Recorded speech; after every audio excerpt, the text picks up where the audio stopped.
We are standing here while this convention is taking place here, selling stolen property, which is recognized in international law as stolen property. And when this is taking place in the name of all Jews, if Jewish people stand up and support this, now listen what is happening. In addition to all these crimes, being done to the Palestinian people, this occupation is causing danger to the Jewish people. You stand on that side of the street and you're complaining that Jewish people are in danger. Yes, they are. The question is why? You are raising the Israeli flag, and by doing so, you are endangering all Jews. You have to face reality. The story didn't start at October 7th, as the Secretary General of the United Nations said. Unfortunately, we are witnessing an occupation going on over 7 decades, which is causing death and destruction to Palestine and to Jewish people. You should open your minds. If you are concerned for humanity, then you are righteous. If you are concerned for the Jewish people, you have a good point. But you should dissolve the hatred. You should help the situation. You should stop hatred. You should stop conflict. And by continuing these crimes, you are not helping anything. You are fueling conflict. You are fueling bloodshed. You are fueling a disaster to all. Wake up! It's about time. It's about time for Jewish people to wake up. It's about time for the world to wake up. This genocide going on for 5 months is unacceptable. Masses, tens of thousands of innocent men, women and children are being mass murdered, and at the same time so much hatred is being directed towards Jews throughout the world. We are standing as Jewish people, representing masses of Jewish people in Canada, in the United States, in Europe, and in occupied Palestine. We are embarrassed by what is being done in our name, and we stand up and we say no. All of this has to stop.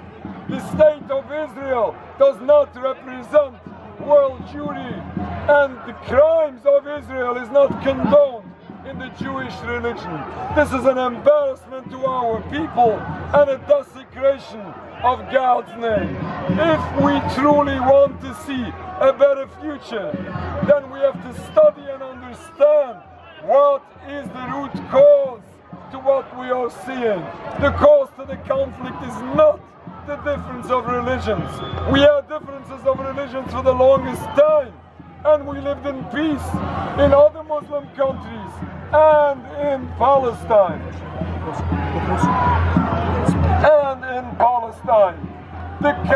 The obstacle to peace is the occupation of Palestine, which was the cause to the conflict in the very beginning. In order to see a better future, we have to stop the cause to conflict. We have to stop the occupation of Palestine. For the sake of the Palestinian people who deserve freedom, and for the sake of the Jewish people that deserve safety and security, we have to stop this occupation. Once this obstacle to peace will stop, we can hope to see once again that beautiful peace that did exist in Palestine. We hope to see this soon in our days. Thank you very much. Shalom Aleichem. Assalamu alaikum. Peace to all. Thank you, Rabbi. Thank you, Rabbi. Move with the crowd now. Take the left with the crowd. This guy is the real Jew. Move with the crowd.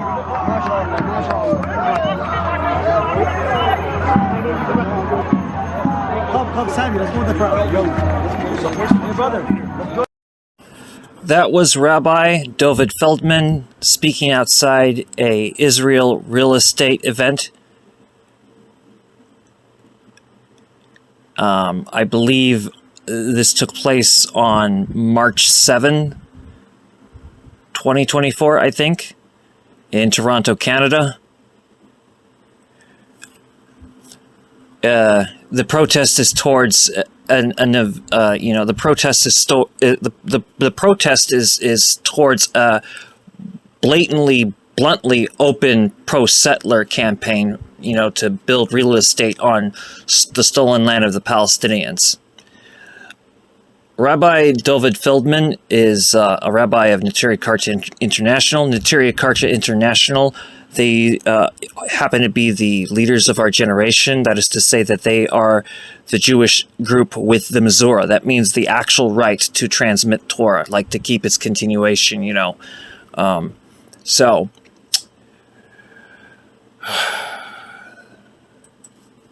with that stated, I would like to give a disclaimer before I go into the next bits of this video. This video is a clarification video around the nuances between somebody who's Jewish and somebody who's not Jewish but has Jewish characteristics. One can think of Jewishness as a seed and Judaism as, a fertile tree which comes out of that Jewishness. But then there's some people where the seed, which is Jewishness, is just a seed and it doesn't go into the fertility of Judaism. So, like, again, think of Jewishness kind of as a seed, and think of Judaism as a fertile tree which results from that seed. A lot of people will just have the seed of Jewishness, but they won't actually have that tree, which is full-blown Judaism. And if you don't have Judaism, you can't be called Jewish. At the same time, it's like this. When you refer to people who are not Jewish as being Jewish, that is disenfranchisement upon the entire Jewish people. But likewise, and this is actually equally important, and I have been guilty in the past of not clarifying this better because it would have probably solved a lot of confusion of semantics and language. It is equally important to acknowledge those who have Jewishness that aren't Jewish. That is, Gentiles who have Jewishness, their place with us in the Bund is extremely important. Because those are going to be the people who actually are the necessary ambassadors. If you're Jewish, if you're born Jewish and convert to a different religion, from the Bund standard, you shouldn't still be thought of as Jewish, even though you may be still considered Jewish by the Orthodox rabbis. One nuance with those Orthodox rabbis is you don't have a right to speak as Jewish, though, once you do that. For good reason.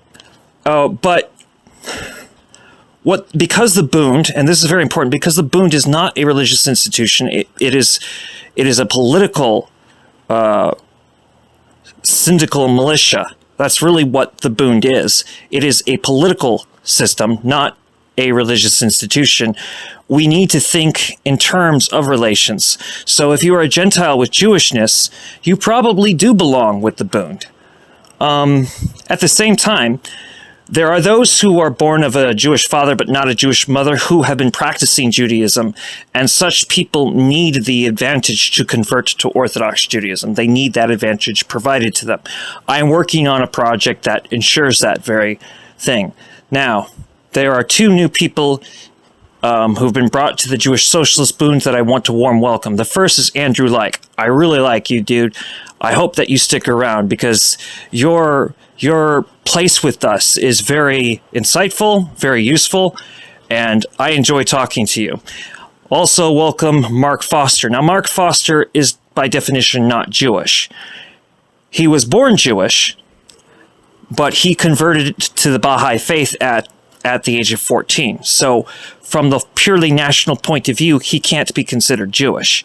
At the same time, though, he has Jewishness. Now, the interesting thing for me is that he didn't realize that he actually had Jewishness because he just thought the term Yiddishkeit. Now, when you say Yiddishkeit in Yiddish, you're saying Jewishness. But when you say Yiddishkeit outside of the Yiddish language, You're saying Jewishness, but you're more than saying that. You're saying Yiddishism of Jewishness. You know, you're not just saying Jewishness. You're saying the Yiddish. You're saying basically Yiddishism and Jewishness. So I had to explain to Mark when I noticed that he had those Jewish characteristics. It's like, okay, this guy has Jewishness to him still. I had to explain to him why he still had Jewishness. He was using terms and terminology that particularly apply from the consciousness of Jewishness. And that's another thing. Aside from explaining things as seeds and trees, one should understand that Jewishness is a form of consciousness. Judaism is the actual oriented makeup of a person. So Judaism is the religion of the Jewish nation. You can't be of the Jewish nation and be without Judaism. One of the other problems here is just because one is non-observant doesn't mean that they don't have Judaism. Everyone who's Jewish has two Judaisms. There's the collective Judaism of their community or sect, or branch even, such as branches being Orthodox, Reform, Conservative, Reconstructionist.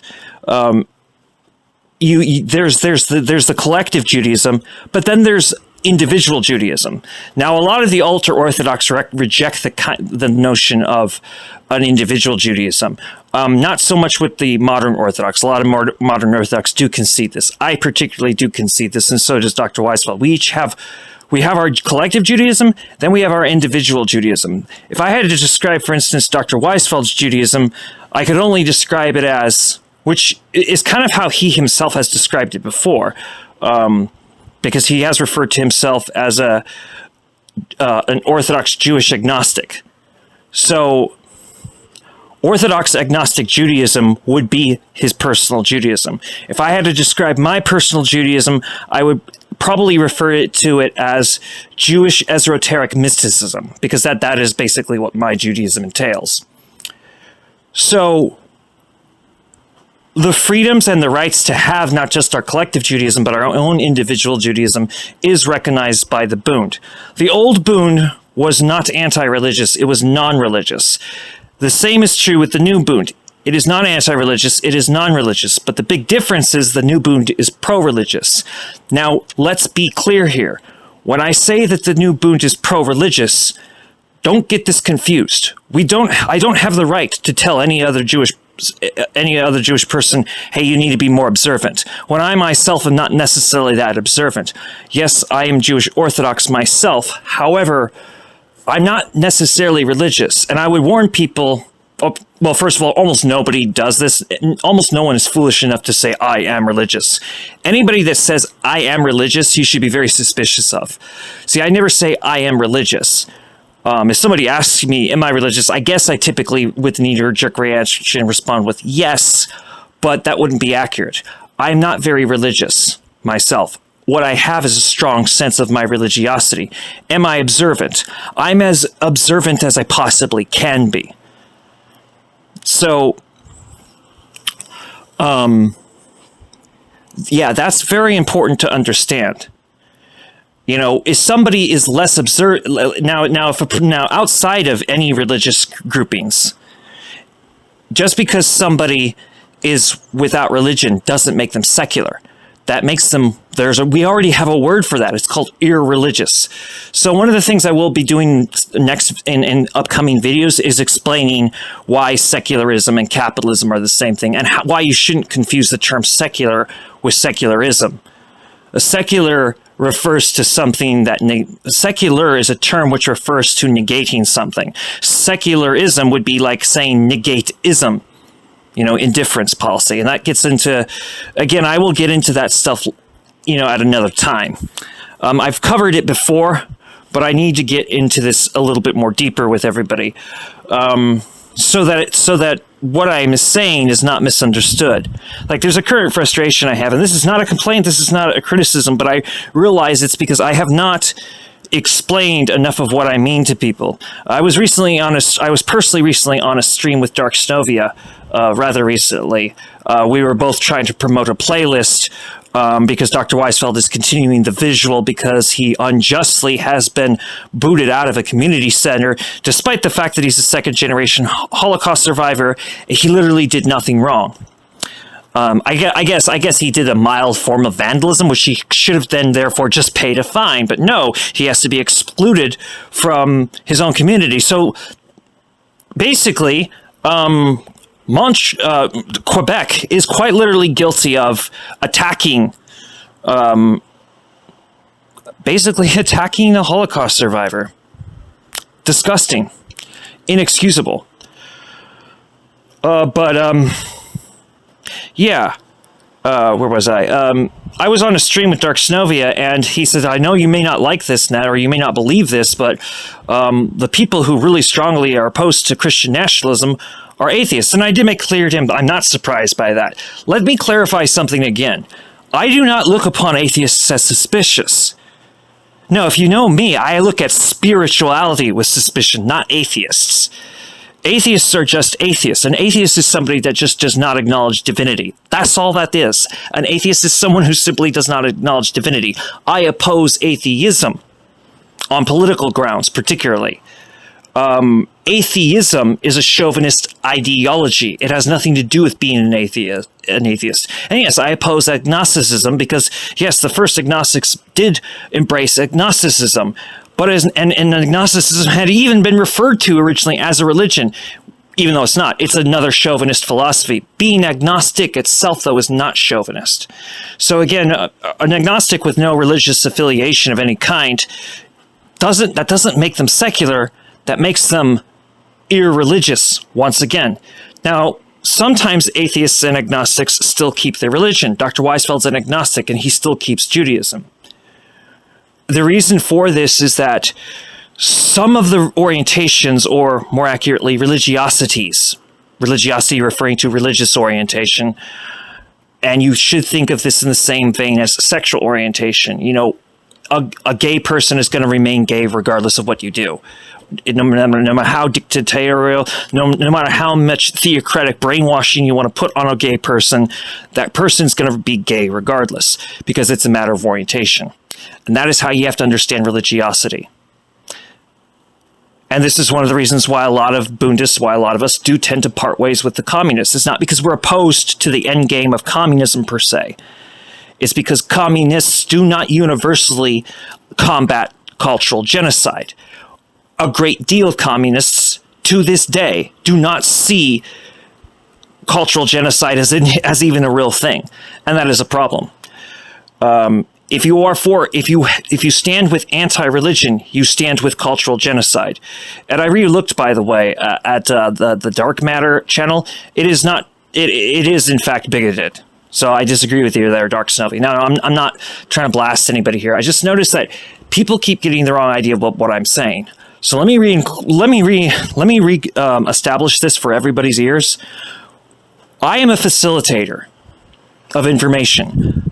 I do make contributions myself individually, but almost everything I present to people does not in any way originate from me. I am a facilitator of such information, and unfortunately, 60% of the information that I provide makes friends and enemies alike uncomfortable. Sorry about that. And I do mean that. I am sorry, because I'm not trying to hurt anybody here. It's just that, the truth must prevail. And when I facilitate such information, I don't take kindly to, being treated as an egoist when quite the contrary is going on. Now, I'm not claiming I don't have an ego, or I have not been guilty of hubris and vanity. I have, but that's a different subject for a different time. This video, which you're about to watch, features the Jewish Bund in Germany. I would like to say that this channel does not speak for the Jewish Bund in Germany, but this channel most definitely endorses the Jewish Bund in Germany.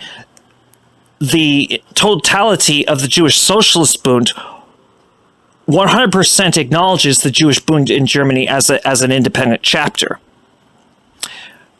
Also, the vanguard system of Jewish Bundists, which is what the Bundist movement ultimately is it's a vanguard concept. More precisely, the vanguard circle, but Vanguard being those guardians of the facts here. If you are in the vanguard, what that really means is that you basically are protecting the credibility of, an ideology, philosophy, methodology, etc., etc., etc. So the vanguard of Bundists is the Bundist movement. It's a vanguard term. But when we speak of what vanguards we don't have vanguard parties, we have vanguard circles. And there's variations on vanguard circles, and I would like to cover that in an upcoming video. Currently, the current vanguard circle kind of is probably the best one there could be, because I would say that what we have currently is an organic vanguard circle. One that I really, really hope that Abraham Schultz will be joining. But a warm welcome to both Andrew Leik and Mark Foster. I've been a bit sick lately, so I have not been, around as much, and this video has been taking forever to make due to the fact that I'm sick, and then when I'm feeling a little bit better, I hang out with my children, and then I overexert myself and I get sick again. I'm getting a little bit better, but like I've had an on and off flu problem right now. It's been on and off. But there's a video that, like I said, from Al Jazeera, particularly from the Witness documentary, which is a particular series from Al Jazeera English. The name of this video is actually called "What It's Like to Live in Germany as a Pro-Palestinian." This came out on December 14th, 2023.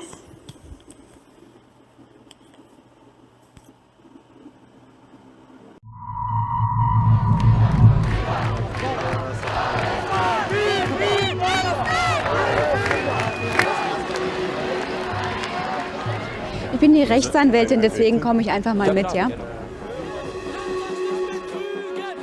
We saw the attempts to criminalize Palestinian rights, their demands, and their form of protest. We saw the media campaign orchestrated against Palestinian voices, pro-Palestinian voices. We saw people being deported based on their political stance on Palestine. I think what we are seeing now after the 7th of October on the streets of Germany and Berlin in particular is an escalation of what we have been seeing before.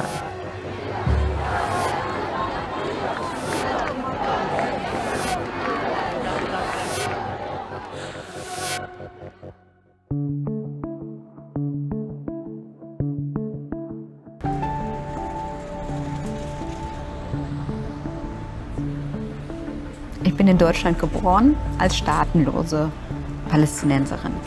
Und man muss viele Jahre kämpfen, um hier anerkannt zu werden. Also ich war 9 Jahre alt, als ich eingebürgert worden bin. Und es ist auch kein Geheimnis, dass mich diese Geschichte prägt. Ich habe Jura studiert, das ist das Mindeste, es ist mein Beitrag. Und die wurde nicht verboten. Doch, die wurde verboten. Ahmed Abed ist ein sehr enger Kollege und Freund von mir, Anwalt aus Gaza, Deutsch-Palästinenser, so wie ich. Das ist vom 15.05. Gucken wir uns mal an, was da rauskommt. Wir haben ja einige Mandanten, die da festgenommen worden sind. Ahmed und ich beraten uns regelmäßig über Mandate, über Verteidigungsstrategien. Das ist unfassbar, was für ein Aufgebot für eine Handvoll Personen, die völlig ruhig, ohne Emotionen, wie die Polizei so schön behauptet, was sie verbieten wollen. Aber es ist auch eine Kriminalisierung des Ortes. Deutschland unterdrückt palästinensische Stimmen. Nee, und noch viel krasser, Berlin unterdrückt eine der größten Diaspora-Gruppen ihrer Stadt, die die Stadt geprägt haben, die die Stadt zu dem gemacht haben, was sie heute ist.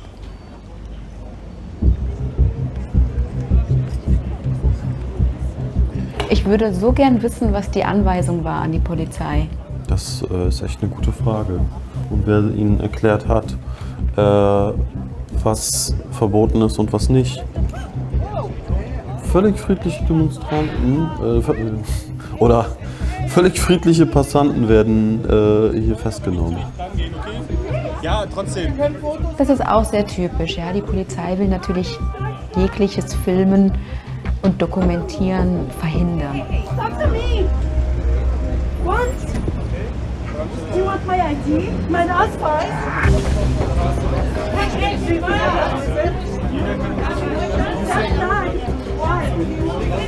Why?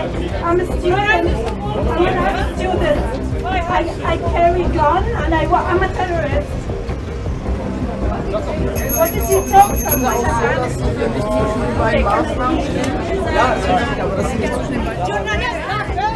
Abstand. Ihre Ausweis bitte. Ihre Ausweis bitte.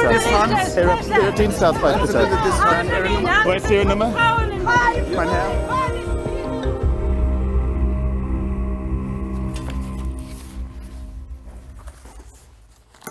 You know, if you don't wear it, they like some courts don't see you. They say there's no lawyer in the room. You know, some courts are really strict about it.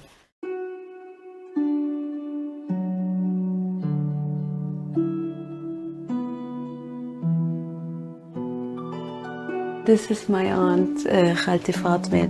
That's me. She came to Germany when I was born. She came to see every newborn, everywhere in the world she traveled to. خالتي صبرية كمان توفت من سنتين. And her husband, because they live in Nasr, they had more freedom to travel, and they would take us everywhere in Palestine to see the country, you know. And we used to go to Tabariya. It's probably Tabariya, yeah.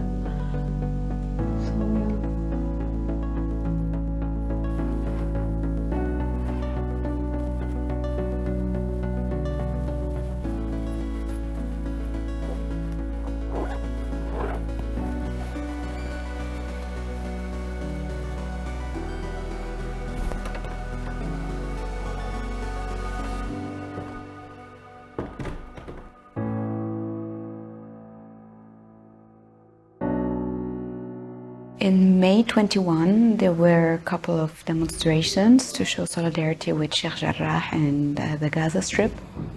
Right from the start, the police used the COVID regulations as an excuse to go into the crowd and arrest people allegedly not wearing a mask. They did really brutal arrests. One of those people arrested is my client, who was beaten and arrested for allegedly attacking a policeman. He's a young Palestinian man from Syria. He is about to lose his residency because of all of this. Usually trials in absentia are unlawful, but there's one exception, that the defendant gave me a special power of attorney. And so today we're going to do this without him. And this is only possible because it's the appeal. أهلا مرحبا، كيف الحال؟ اسمع، مستعجلة، أخبار كويسة. رح يسكروا القضية بدون ما ياخدوا قرار، وأنت تعتبر مش يعني ما انحكمت، يعني كأنه ما صار، بس ما في حكم اللي بسموه بالألماني فرايسبروخ، بس ما بيتسجل بأي مكان، يعني ما راح يضر إقامتك، وكمان ما راح تدفع غرامة ولا إشي. ممتاز، موافق؟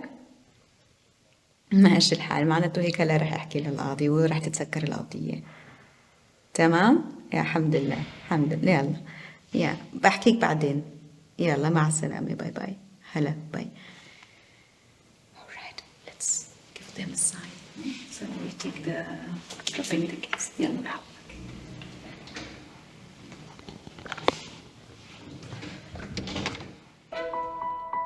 Danke. Oh, and very good. This is a very good decision, and also it means, I mean, they don't believe the cops, you know. they understand that their entire action was totally inappropriate and was just brutal and there was no like reason or legitimation whatsoever.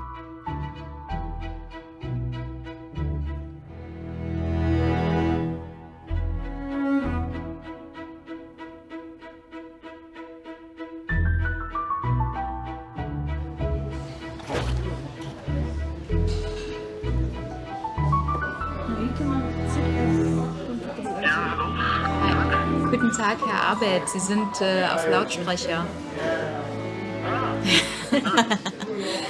Ahmed, der Fall Rathaus Neukölln, 12. Mai 21, Polizeigewalt? Ja, ich erinnere mich, wo die Polizei so heftig gegen die Demonstrierenden vorgegangen ist. Ja. Ganz genau. Das war heftig. 16 nur arabische junge Männer festgenommen. Ja. Racial Profiling, Polizeigewalt ohne Ende. Richtig unverschämtes Verhalten von der Polizei. Reden wurden unterbrochen und so weiter und so fort. Anyways, Polizeieinsatz war rechtswidrig. Polizei hat unverhältnismäßig meinen Mandanten festgenommen und dabei unmittelbaren Zwang ausgeübt. Es gibt noch Hoffnung. Let's hope for parking nearby. Is this a parking lot? What? Right in front of the demonstration? Can you believe it?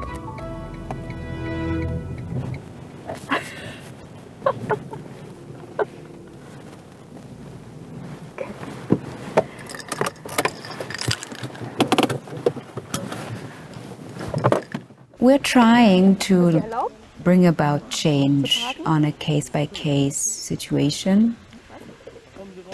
But it's not easy because even if we win single cases, it doesn't tackle the entire situation of repression of Palestinian voices or pro-Palestinian voices in Germany. What I'm aiming at is to discuss and to push for change on the political level, also in the judiciary. Thank you all for being here. Mein Name ist Ramsey.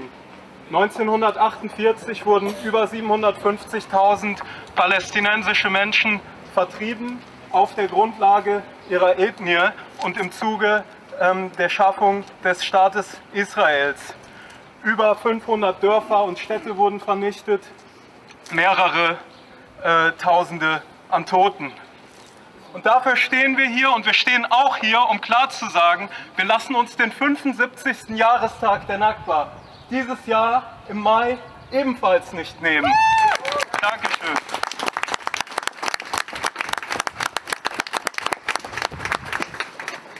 I would now invite our comrade from the Jewish Voice to speak. Hello everybody, my name is Udi Raz. I want to begin by saying thank you to Palestine Speaks and Jewish Bund for organizing this. We are gathering here today, sisters, because once again the majority of Germany's policymakers are failing to recognize this very simple fact. Racism is racism is racism, whether against Jews or by Jews, whether in Germany, in Palestine, or anywhere else. This way or another, we say unacceptable. Hello, I'm someone from the Jewish Bund. Apparently the very presence of Palestinians, specifically the legitimate attempt to commemorate the Nakba, constitutes a threat to the German narrative of linear progress after the Holocaust, driven by the guilt complex for the crimes of your forebears. You pat yourself on the shoulder for silencing Palestinians while ignoring the growing Nazi presence among your contemporaries. How outrageous, how hypocritical. the city must cease its campaign of harassment against Palestinians and their supporters, including Nakba Day bans, focus instead on the long-ignored problem of state complicity in and in action against real racist anti-Semitic groups. Thank you.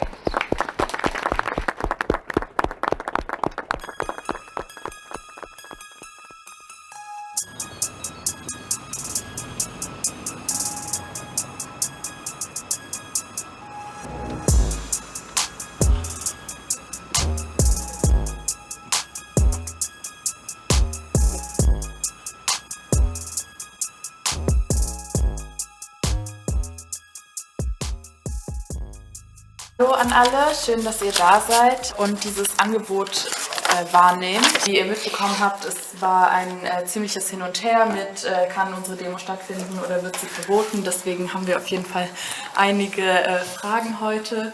Was sind meine Rechte und was darf die Polizei auf gar keinen Fall, also optimalerweise, nicht machen darf. Nicht machen. Berlin hat inzwischen ein eigenes Versammlungsgesetz, das nennt sich Versammlungsfreiheitsgesetz. Dieses Wort Freiheit ist irreführend, weil das sind ganz viele Einschränkungen. Also wenn man mit der Polizei konfrontiert ist, idealerweise nicht alleine.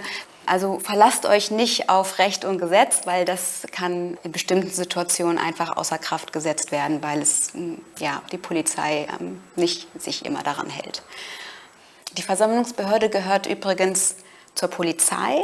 Das ist natürlich demokratisch ein Problem, weil das die Repressionsbehörde und die Behörde, die angeblich die Versammlungsfreiheit schützen soll, irgendwie zusammenfallen, aber so ist das. Aber die Fragen, und ich wollte noch fragen beim Durchsuchen, was ist mit Handys? Also erstens gibt es gerade eine Kampagne von COP. Die Kampagne heißt Go Film the Police. Aber es gibt das Recht, die Polizei zu filmen, wenn es einen Anlass gibt. Also man kann die jetzt nicht so random filmen, wie die da so rumstehen und irgendwie Zigarette rauchen. Jetzt ist es so, wie ich gesagt hatte, ihr dürft das zwar, aber die entscheiden vor Ort, nee, ihr dürft das nicht, jetzt gib mal dein Handy her, lösch das oder das Handy wird beschlagnahmt oder du wirst gleich mitgenommen. Das ist aber nicht erlaubt. Stellt euch die Frage, muss ich mein Handy mitnehmen und wenn ja, was ist da drauf? Stellt euch auch die Frage, will ich mein Personal- oder mein Ausweisdokument mitnehmen? Ich würde sagen, in der Regel ja, weil das ist nicht so unbedingt das Kampffeld. Vielleicht noch mal ganz kurz von unserer Seite, weil vorhin gefragt wurde, was, wenn die Demo verboten wird, geht man trotzdem hin oder nicht? Das ist natürlich euch selbst überlassen. Stay safe und ja, wir sehen uns am 20. Mai. Okay.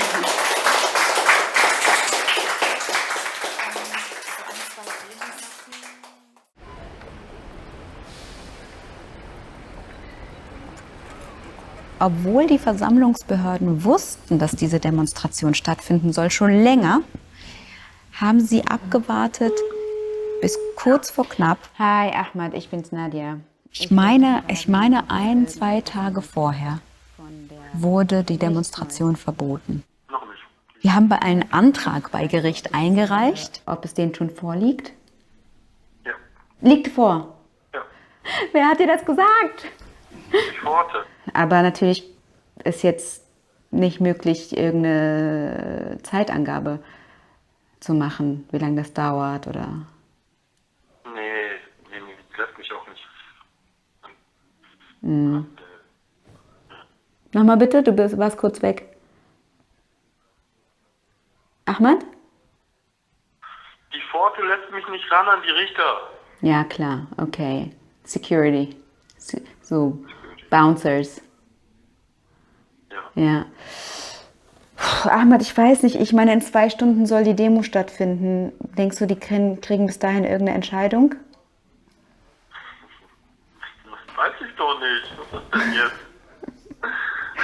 Wer, wenn nicht du, soll das wissen? Den Frühling, die Mandelblüte und die Olivenernte. Wir sind die erste Intifada, wir sind die zweite Intifada und wir werden auch die dritte Intifada sein. Be an Ersatzversammlung to the banned one, because they can say, they have been banned, now they are coming here. This is turning into a Ersatzversammlung. Ich will nur so, wir haben viele Leute hier, die keinen deutschen Pass haben. Ja. Und deswegen es ist so, wir werden sehr, selbst wenn es die Auflösungsforderung gibt, dann sagen wir das sehr ruhig und Wir sagen auch, wir lassen die Leute Zeit. Gezeigt, dass es nicht möglich war. Wir haben gezeigt bundesweit, dass es nicht möglich war, uns unsere Stimme zu nehmen. So, Sie sind die Frau? Rechtsanwältin Samur. Samur.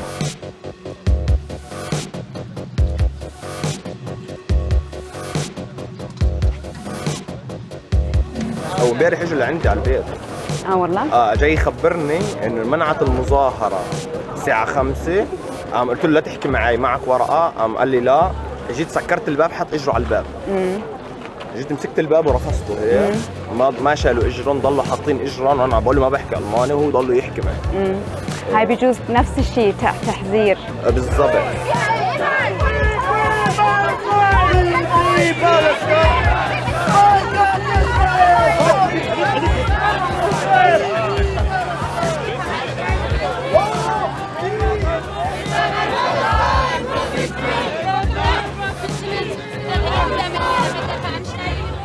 They want to ban from the river to the sea. This is ridiculous. This is a ridiculous threat and a form of intimidation. And I explained to them legally what the is going on. And they just say, but we have the power.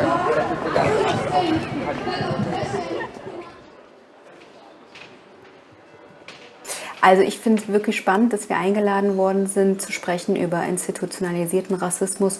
Das sind unter anderem Mitglieder des Abgeordnetenhauses, von denen ich glaube, dass die unmittelbar daran beteiligt waren, so rassistische Politik gegen PalästinenserInnen in Berlin.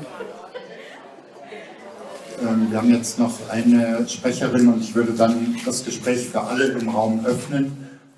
Antipalästinensischer Rassismus ist Staatsräson in Deutschland und damit auch Politik aller Parteien, die heute hier auf dem Panel sind.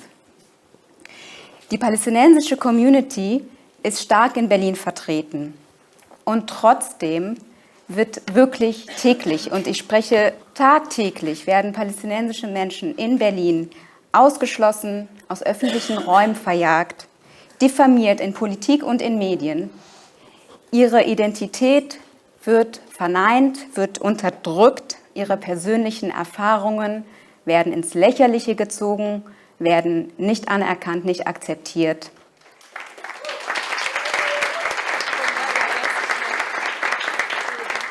There was supposed to be a debate and it didn't happen. There is this contradiction and I want them to face the contradiction. You know, everybody wants to fight against racism. But you can't have the cake and then eat it too. Then do something about it and then also acknowledge that there's anti-Palestinian racism. You know, you can't like pick and choose. You cannot do that. And if everybody is against racism because everybody wants to be a good person, then there are some consequences.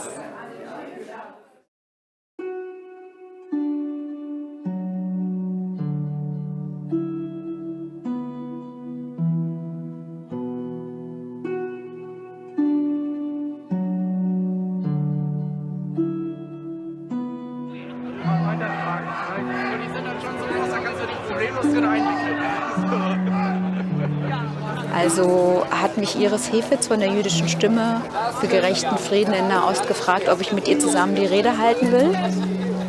Das fanden wir eine gute Idee, auch wenn wir hier eine Crowd haben, die eher so konservativ links eingestellt ist.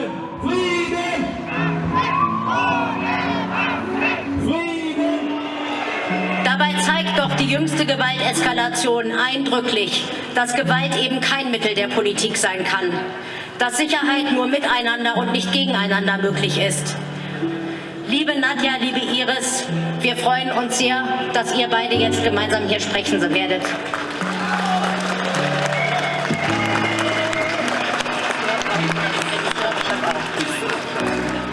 Vor 21 Jahren habe ich meine Familie aus Israel zur Auswanderung nach Berlin gezwungen. Sie waren damit unglücklich. Ich sah aber keine Zukunft in einer zunehmend militaristischen Gesellschaft. Kurz darauf war ich auf der Straße mit Hunderttausenden aller Couleur in Berlin, die gegen den Krieg im Irak demonstrierten. Ich dachte wirklich, dass ich mitten in einem Traum gelandet bin. Das war Deutschland 2003, in dem Nationalismus, Militarismus und Krieg noch umstritten waren. 20 Jahre später werden Menschen, die zum Waffenstillstand aufrufen, als Putin-Versteher und Hamas-Unterstützer denunziert. Das macht Angst. Während wir hier stehen, wurden mehr als 14.800 Menschen ermordet, die Hälfte von ihnen Kinder. Mehr als 6.800 Menschen liegen noch immer unter den Trümmern zerstörter Wohnhäuser und Schulen. 1,7 Millionen Menschen sind auf der Flucht, aber die bedingungslose Solidarität mit Kriegsverbrechen und Genozid hat in Deutschland nicht erst seit Oktober die Politik bestimmt. Alle Palästina-Demonstrationen pauschal verboten worden. Es waren die täglichen, unbeugsamen Versammlungen auf der Sonnenallee und in anderen Teilen der Stadt, die es letztlich schafften, die Demonstrationsverbote zu durchbrechen. Es war die Solidarität Zehntausender BerlinerInnen und InternationalistInnen, die das Existenzrecht von PalästinenserInnen erkämpft haben. Auch heute hier auf dieser Demonstration ist es wichtig, Solidarität mit dem palästinensischen Volk laut und deutlich einzufordern. Und warum? Weil es eine gerechte Sache ist, ein edles Ideal, ein moralisches Streben nach Gleichheit und Menschenrechte. Hoch die internationale Solidarität, Freiheit für Palästina. Vielen Dank.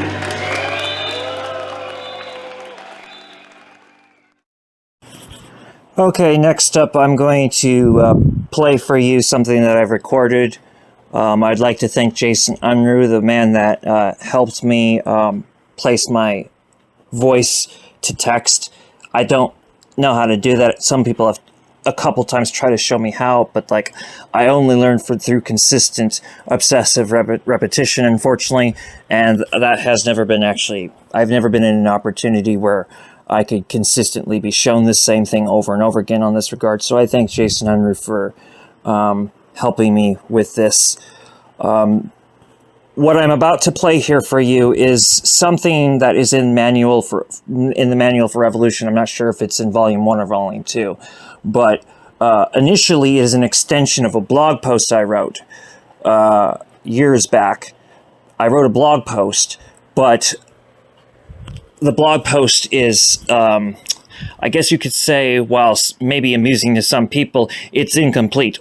What you're about to hear, and what you're about to see here, hear and see, is the full version, because the blog version is the incomplete version, or the prototypical version. It's a prototype, whereas this isn't the prototype. This is actually something I wrote. Which is the official version. It's on Judaism, and I want to give the disclaimer that this was written during the time of the Jewish Bundist diaspora movement. The Jewish Bundist diaspora movement, there is definitely remnants from it that exist, I guess you could say, such as myself and Dr. Weisfeld, but we are looking ahead today to, the Jewish Socialist Bund, because that's the actual term for the actual Bund as it exists today. The Jewish Socialist Bund. The Jewish Labor Bund, which existed in the past, is pretty much defunct now. Whereas today it's the Jewish Socialist Bund, which I would say is definitely more advanced. I'm not saying, now it has not done as much radical action as the Jewish Labor Bund in the past had. We can't get this confused, but I would say that as far as philosophy and methodology goes, the Jewish Socialist Bund is much better because it considers the mistakes of the old Jewish Labor Bund. It considers Marxism-Leninism, whereas the old Jewish Labor Bund didn't. How sad, though, that a lot of Marxist-Leninists don't recognize that, okay, we see where you were correct on some ends, and there are some Marxist-Leninists that concede, okay, maybe the Jewish Bund was correct on some of these ends, but in most cases, most MLs just refuse to do that. How unfortunate. But anyway, like I said, this, you got to also keep in the context that this was really written during the time of the Jewish Bundist diaspora movement, which this channel was initially made for. This was Donna Newman's channel, but this is now my channel and Dr. Weisfeld's channel. I was always the primary speaker to this channel, although the deal really was Donna was going to be with me doing this, and you will hear her voice in some of the videos, but most of the time she just basically rested everything on me, which really took a toll on me several times. But, and there'll be a little bit more to explain about that as time goes by. But again, so remember, while I very much would say that what I've written here would still stand up, there are some things to keep in mind that this was written particularly when the Jewish Bundist diaspora movement was running. I hope you enjoy. I hope you take notes, because this is essential in moving forward with things. I wrote it for a reason. Jewish customs are customs of human rights and social justice. Judaism is the Torah culture and the religious covenant of Moses. That is to say, Judaism is the intellectual culture of Torah ethics and the covenant-oriented religiosity of Moses, our teacher. Judaism is a cultural religion. Judaism is not a philosophy. There are many competing Jewish philosophies. Judaism is not Zionism. Zionism is anti-Judaism. The Jewish culture is the Jewish scriptures, the Babylonian Talmud, the Jerusalem Talmud, and the Kabbalah texts. This is the Torah culture. The Jewish religion is the 613 mitzvot. This is the religious covenant. Judaism is the only authority on who is Jewish and who is not. Judaism encompasses Jewishness, not the other way around. Any and all atheists and agnostics redefining of who is Jewish can best be called cultural appropriation. Such an insidious violation is undeserving of respect. Judaism is not monotheism. Judaism is panentheism. The rituals of Judaism are most closely related to the rituals of Islam. However, much of what Islam teaches theologically is at odds with Judaism. The notions of who or what is God are mostly related to what is professed within Sikhism. Just like Judaism, Sikhism is a panentheist religion, which has been colonized into believing that these are monotheist religions. Judaism and Sikhism have several disagreements with each other in regards to customs and ritual. Judaism is rooted in Jewishness, and yet Judaism encompasses Jewishness.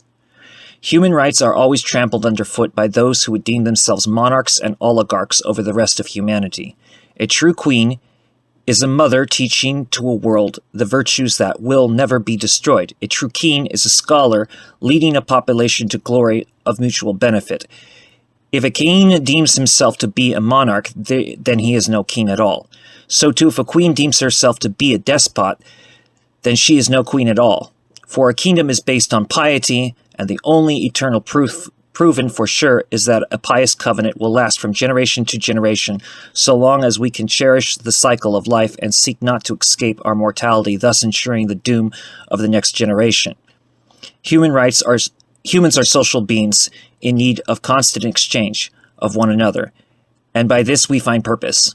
Social justice abolishes the system of slavery, and instead promotes equality among mankind through cultural ethics, by learning from generation to generation, revealing evident truths. Judaism teaches rehabilitation and community service instead of slavery. This is the source of rehabilitation of criminals. This is the Torah culture. Judaism is for those who are seeking the highest truth. The more Judaism finds truth, the worse its relationship with the world has become. This is not because the world is innately hostile to Judaism. Such a notion is absurd, let alone too simple of an explanation. Judaism recognizes that the world is broken.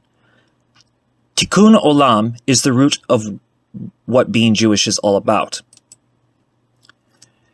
Judaism does not claim to have a monopoly on the truth. Judaism is the path of the chosen people. This chosenness is not about favoritism. This chosenness is about being this chosenness is not about being burdened either. The Jewish nation is chosen to bring about Tikkun Olam, the bringing together of society and Eden. This is what causes the nations to hate Judaism. Eden destroys the class-dividing nature of hedonism. The only religions which Judaism has any right to proclaim a sense of falseness about is Christianity and Islam. This is because Christianity and Islam both distort the Torah. Paradoxically, there can be no escaping the reality that Christianity and Islam both have purpose in existing. Religions can be pantheist, monotheist, non-theist such as Jainism, Trinitarian, or panentheist.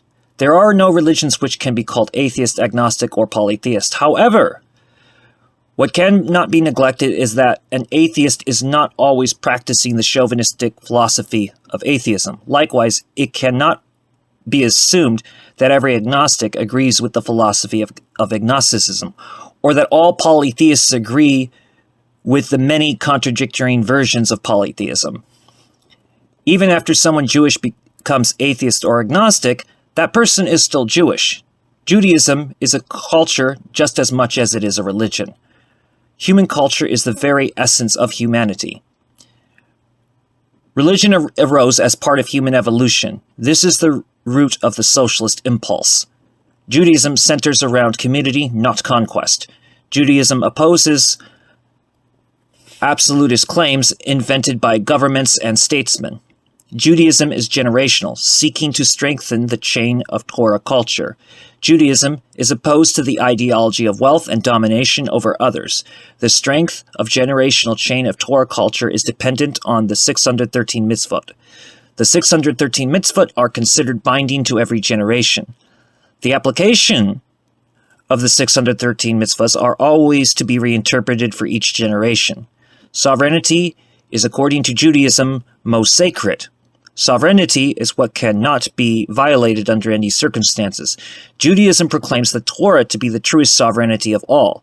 The Torah culture cannot thrive without this sovereignty of Jewish ethics rooted in the mitzvot.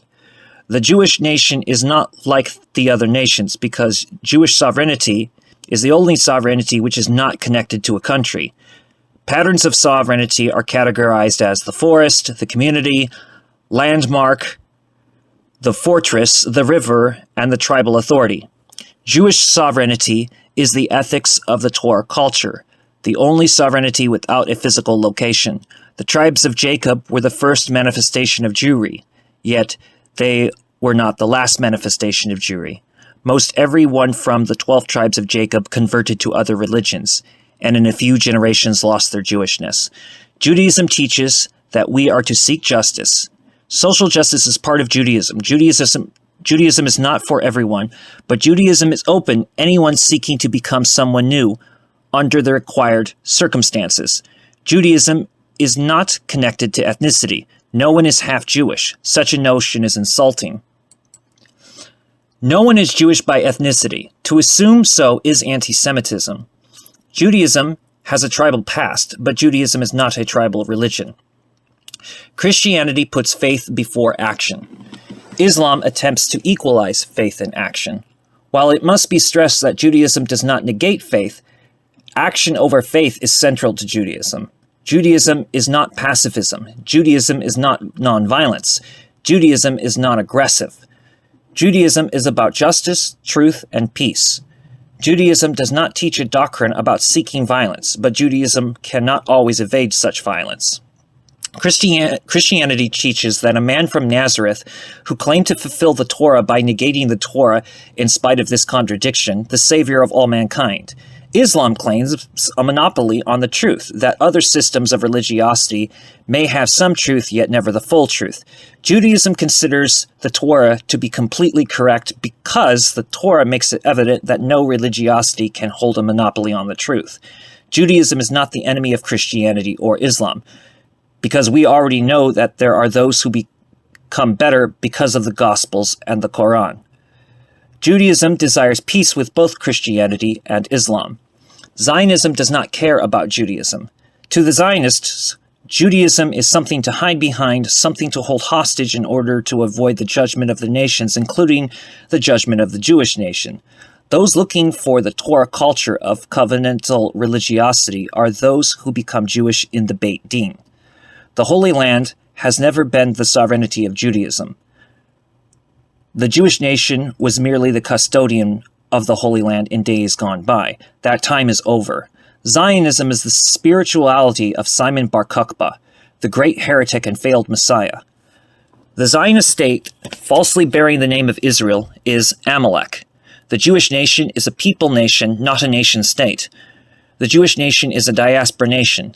Israel is the name of the Jewish nation, which is bestowed the responsibility of maintaining the Torah culture of books and the covenantal religiosity of exile and redemption.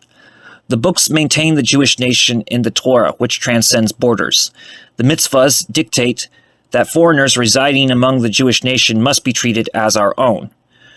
We are to love them as we are to love ourselves. Human rights are determined by the codification of mitzvahs. The Jewish people, whether by myth, history, or both, are bound by an ancient orientation founded by a word on Mount Sinai. This word is covenant. From this we remember the purpose of humanity is to love one another, seek peace and pursue it. For in this, Jewry is a light unto the nations. For Judaism is built upon the piety of these mitzvahs that forbid assault without provocation, and by this we know the covenant-oriented religiosity of Moses, our teacher.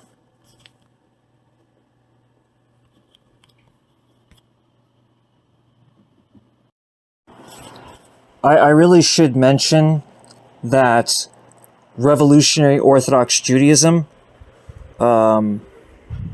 encompasses other forms of Orthodox Judaism, including forms of Orthodox Judaism that may not recognize itself. So, for instance, ultra-Orthodox Judaism as well as modern Orthodox Judaism, it would be highly unlikely that these forms of Orthodox that these two versions of Orthodox Judaism would recognize revolutionary Orthodox Judaism. But make no mistake, revolutionary Orthodox Judaism does recognize both ultra-Orthodox Judaism as well as modern Orthodox Judaism. It also acknowledges traditional Judaism and open Orthodox Judaism. And it particularly gives credence to the Jewish queer conservadox movements as well as the open Orthodox pan-Abrahamic Jewish movements. It's also very important to know that Bundism and revolutionary Orthodox Judaism are not the same thing, although I would argue that they are compatible. During the time of the Jewish Bundist diaspora movement, neither revolutionary Orthodox Judaism or revolutionary Judaism came to mind. I think it's also important to note that traditional Judaism used to be referred to as conservadox Judaism. But make no mistake, conservadox and or traditional Judaism is a form of Orthodox Judaism itself. Thus, it is recognized by revolutionary Orthodox Judaism. And again, let us not confuse the two. Bundism is not revolutionary Orthodox Judaism, and revolutionary Orthodox Judaism is not Bundism. However, the two are very compatible. And one more time, just let me say again, the Bund is not a religious institution.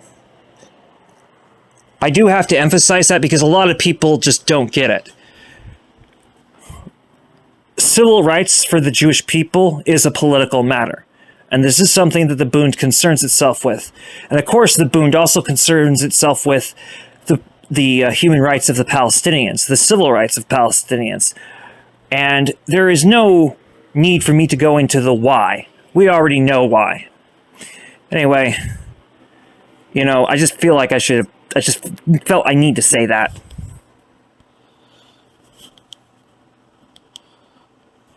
I mean, I had to. I hope you found that insightful.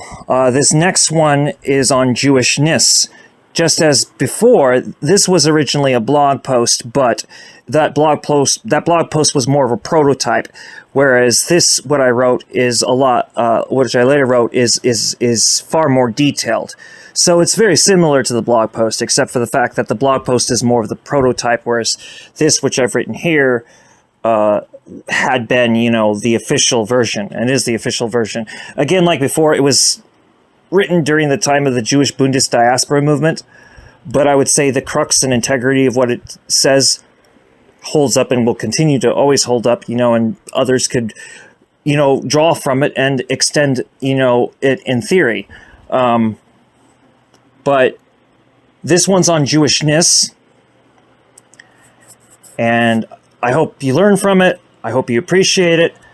I do hope it's taken seriously because, you know, we have a kind of a crisis right now, today, where people are arguing over something that's already settled.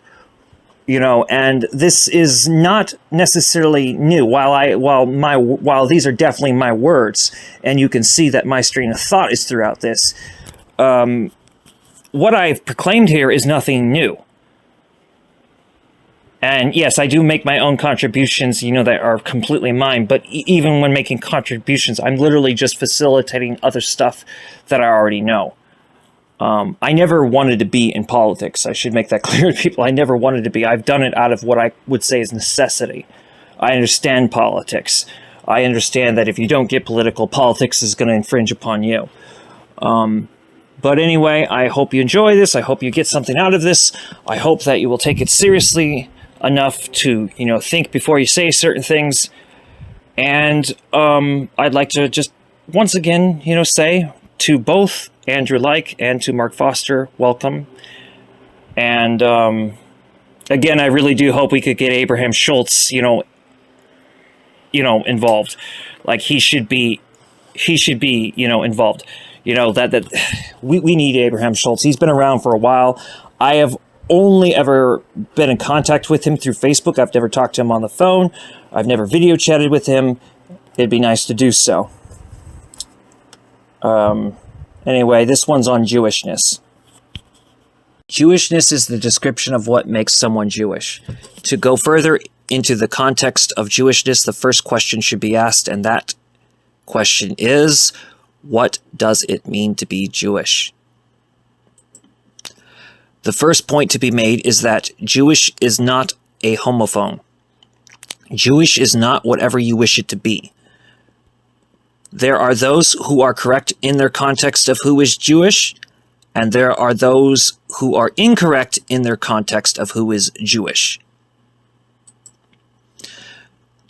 No one is Jewish without Judaism, although there are non-observant Jewish people.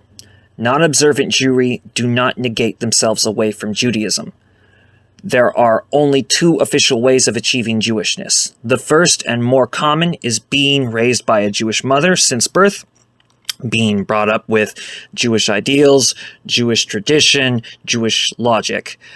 The second and more difficult is conversion through Orthodox Judaism, and usually this means the ultra-Orthodox, but not always in the context of the Ashkenazi.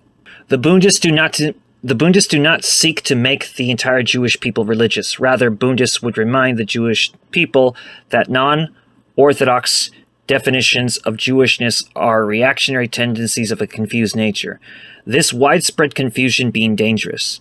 The Jewish people are clearly one of the most non-observant peoples in the world, yet this does not allow for Zionism, Occidental secularism, capitalism, or Americanism to be anything Jewish. The Jewish Bundist diaspora movement only accepts converts from Orthodox Judaism, usually from the ultra-Orthodox strain, yet that may depend on the situation, as in some cases converts from the modern Orthodox strand can be recognized as authentic. There is nothing sectarian in the context of Jewishness. ethnic backgrounds are not tied to Jewishness. Ethnic backgrounds are not tied to Jewishness. Anyone can convert to Judaism if this is pursued well enough and with reason. The Jewish Bundist diaspora movement respects Jewish law, and so typically our political activities are not held on Shabbos nor on high holidays. Of course, there are exceptions to this rule. Jewishness is learned from the upbringing achieved by Jewish mothers or by acquiring education through Jewish Orthodox conversion. Nowhere else can Jewishness be instituted. As for the matters of conservative Judaism, Reconstructionist Judaism, and Reform Judaism, the Bundists view these as less observant manifestations of Judaism. The Bundists have three requirements for offshoot Judaism. The first requirement is to be more respectful to Orthodox Jewish leadership. The second requirement is outright rejection of Zionism. The third is that the members of these offshoot versions of Judaism be re-educated to gain an awareness of the correct context and more accurate definition of what constitutes our Jewish nation. Reform Judaism is to be respected by the Bundists. And many Bundists in the coming years will clearly be Jewish reform. Conservative Judaism is definitely Judaism. Jewry following this branch of Judaism are kosher. Conversion to conservative Judaism, on the other hand, is not genuine. Reconstructionist Judaism is very Jewish in measure of quality, but conversion to Reconstructionist Judaism is not anything to be acknowledged. Reform Judaism is to be respected by Bundists, and many Bundists in the coming years will be Jewish reform. However, conversion to Reform Judaism cannot be taken seriously. Actually, the idea is quite hilariously bad. Any acceptance of these false conversions is just a way of allowing assimilation to occur, which I am not alone in saying that. That has been said many, many times before by many people who observe this and taken polls. And usually what this does is this allows for like hardcore Zionism. In the past, the members of Reform Jewry rejected any claims of Jewish nationality because nationalism confuses the proper context of what a nation actually is. Taking back modern Orthodox Judaism from Zionism is the quest of the Bundists. In the past, Bundists and the ultra-Orthodox clearly did not understand one another. It is the highest desire of the Jewish Bundist diaspora movement to build bridges between Jewish Bundists and ultra-Orthodox Jewry. Anyone Jewish rejecting their traditions of Jewish ethics and customs should not have the right to claim any Jewishness. If someone is born of a Jewish mother and yet does not care about his or her own Jewishness, then that person is someone who has defected from the world Jewish community. The root level of Jewishness is a type of consciousness. While it is Jewishness which defines who is Jewish, it is possible to have Jewishness without actually being Jewish. Those claiming to be Jewish because of having a Jewish father, yet no Jewish mother, are not Jewish. But that person may have Jewishness. Jewishness is not definable by atheists, because the Torah culture requires acknowledgement of the divinity. What is often the cause of strife among Jewry is that the Holocaust is used as a weapon to invalidate this acknowledgement of the divine. Those who deny divinity, who are Jewish by default of having a Jewish mother, are the most common offenders in this regard. However, the ultra-Orthodox tend to view any involvement with politics as the reason for the Holocaust. Both of these positions are purely emotional, not rational.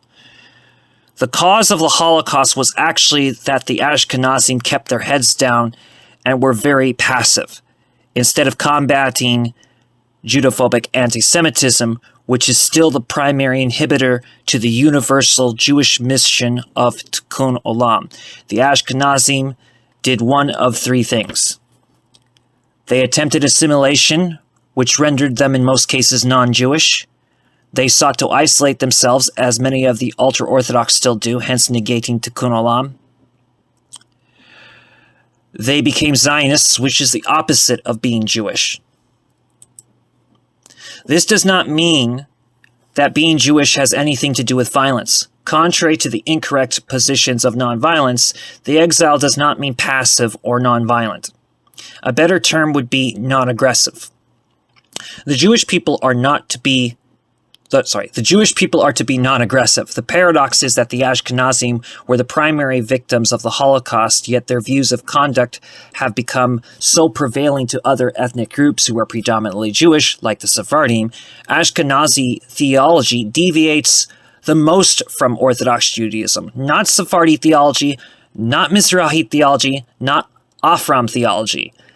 Had the Ashkenazim not been so conformist to Christian society in the West, they may have been able to prevent the Holocaust, or at least combat it beyond the capacity of what the Jewish partisans of World War II had attempted. And to be fair, those partisans were primarily Bundists, which is a good thing. The lack of accountability by most Ashkenazim is suspect. Let us not dare to confuse this. No one Jewish or non-Jewish, no one Ashkenazi or non-Ashkenazi has any right to blame the Ashkenazim for the Holocaust, although many assimilated Sephardim do, much to my own shame. This brings up another problem. Most of the Sephardim are assimilated by Zionism or the Ashkenazim. It cannot be watered down that the Sephardi Zionists weaponize themselves against Ashkenazi anti-Zionists. It is indeed Jewish, so-called Jewishness of the Sephardi Zionists, which is the most suspect. Many of the Sephardim claim to be from the tribes, which aside from being irrelevant to the validity of Jewishness, is 68% of the time a pretentious lie.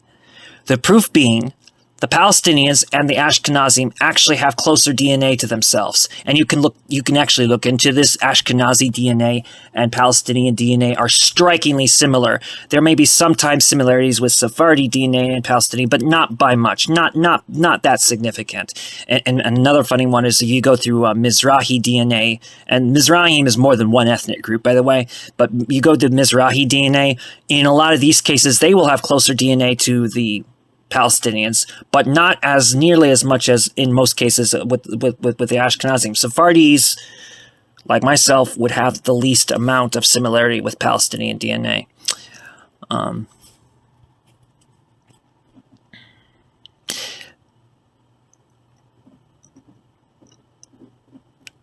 Out of all of the Jewish languages, the universal Jewish language is Yiddish, not Ladino. Yiddish is the Jewish language containing the most use of Aramaic. Aramaic was the universal Jewish language, not Hebrew, which has always been liturgical. Whether or not Aramaic was always used, the Jewish language can be... Whether or not Aramaic was always the Jewish language can be debated, but regardless, Hebrew was never the common Jewish language. The common Jewish language was Aramaic, and probably Canaanite Phoenician before that, probably even Sumerian before even that. Hebrew was always liturgical, and most likely oral in origin. Ladino is most likely to survive as a magical language as well as an art language. If not, it will most likely survive as a coded language. It has become very popular during the twilight of its fading from popular use. Judo-Arabic, which may be the most beautiful, is only just recently gaining new interest with world Jewry, but it is probably too late to rescue from being forgotten. Not noticed by most people in the world is that the language of Afram Jewry was Judo-Arabic. This is why, according to many young Jewry, it is criminal not to condemn Zionism as worse than Nazism. This anger among Jewish youth cannot be disregarded as insensitive to Holocaust survival. Actually, taking the contrary position is what is insensitive. The Holocaust never ended. Secularism is the root of this problem. Secularism has nothing to do with coexistence or democracy. Secularism, even within the Orient, is Occidental by its very nature. Being less observant or even non-observant is not secularism. Being irreligious is not secularism either. So if you're an irreligious atheist who has no religion, is not connected to any Jewishness, that doesn't make you secular. Or secularist, I should say, because secularist, that's another thing. Anyway.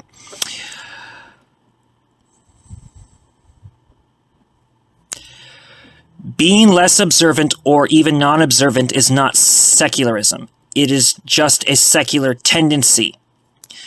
Jewishness is not secular.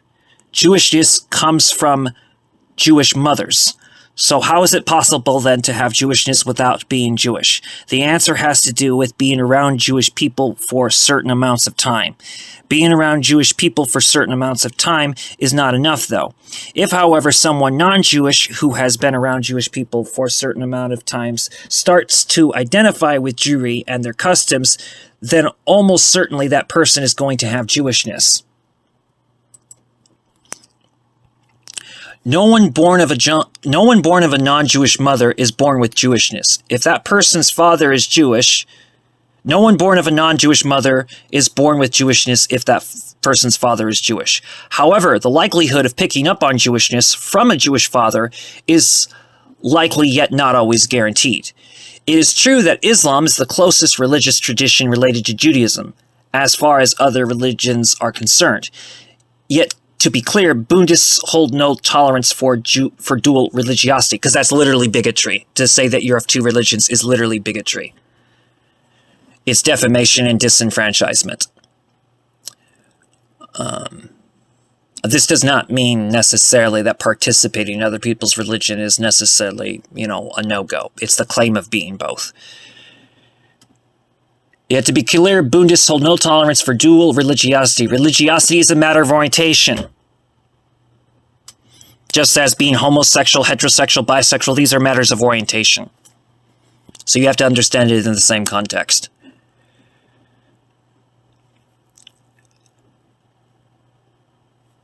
Such a tolerance was part of the failings of the old Bund. Dual religiosity is defamatory.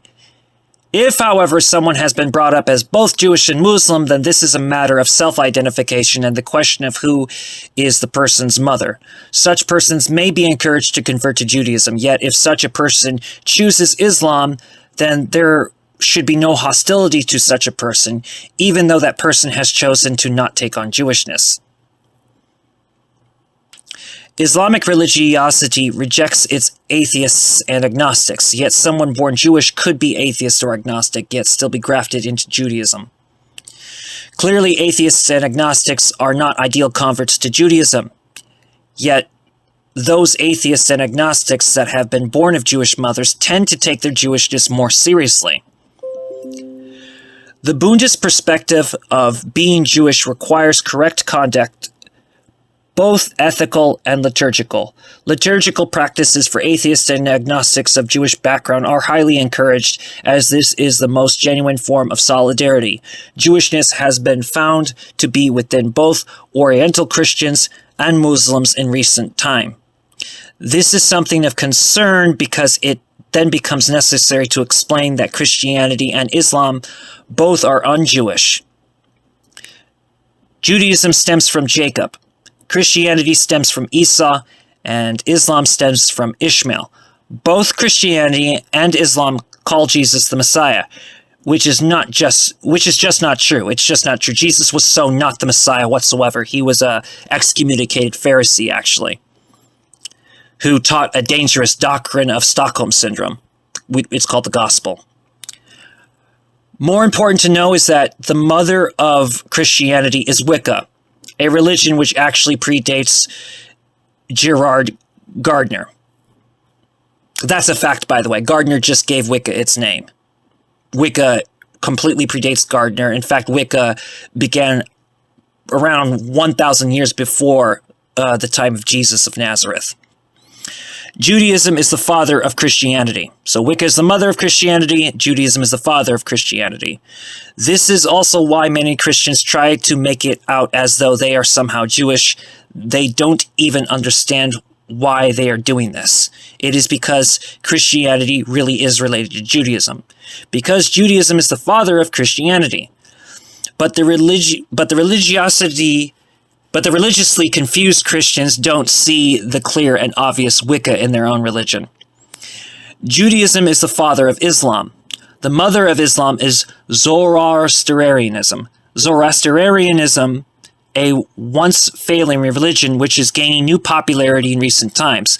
Unfortunately, the Muslims have always denied that they have Zoroastrianism within their religion. Muslims believe in the devil, calling him Iblis in the Quran. Judaism rejects the idea of the devil. Judaism does have a notion of Satan, or more accurately, the adversary, who is actually a loyal subject of Hashem. According to Judaism, Satan is the enemy of humanity, not Hashem. This opens up another problem for Christianity and Islam both equally. Christianity sees Satan as leading a revolution against Hashem. Islam sees Satan as damned for not worshipping Adam. Satan is loyal to Hashem according to Judaism. Hashem demands from all, with no rivals, to worship only him, according to Judaism. Christianity and Islam both make clear this notion of heaven and hell. Judaism keeps this very murky. Indeed, there is more evidence according to the logic of Judaism for reincarnation.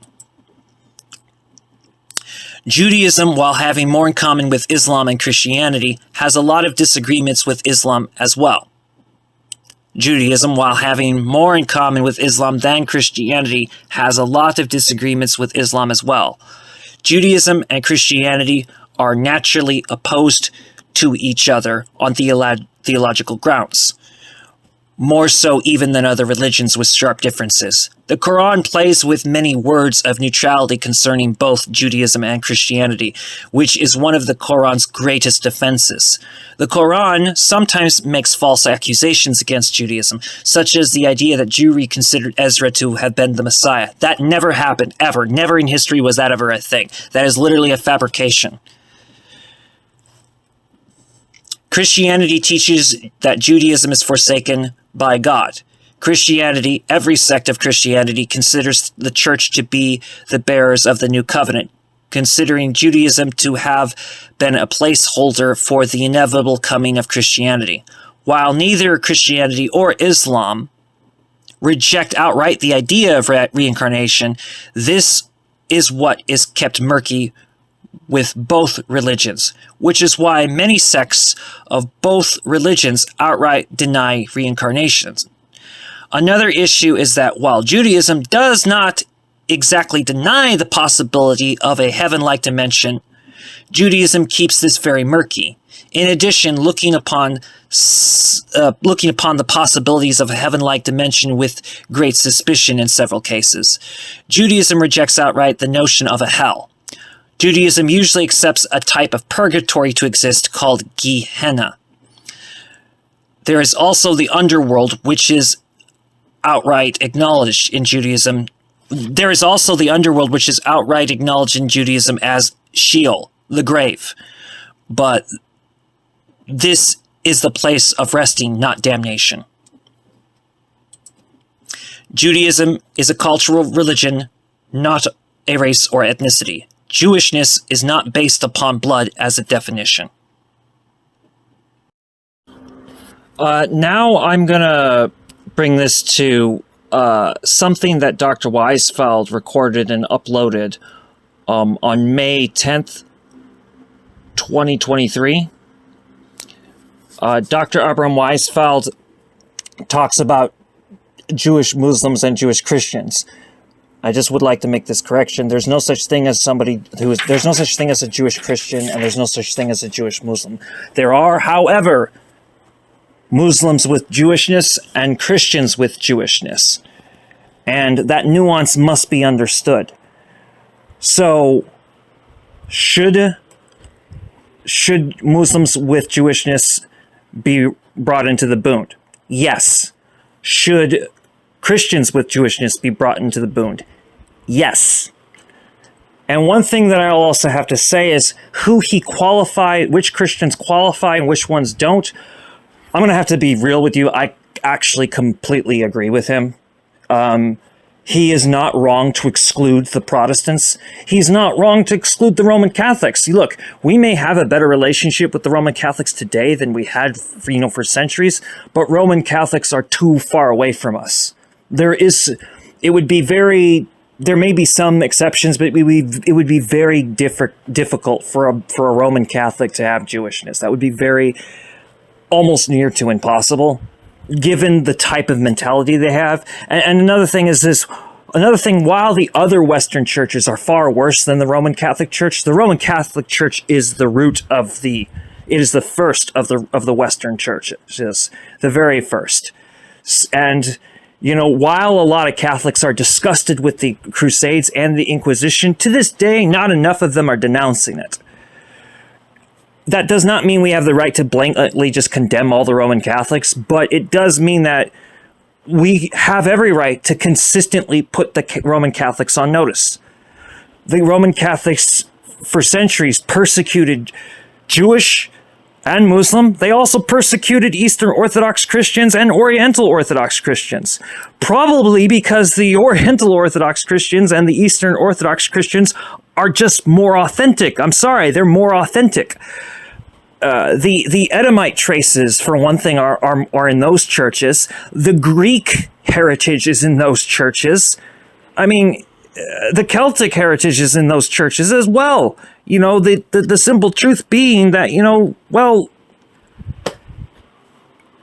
the Western Church is kind of like the Western Church is not very authentic to begin with.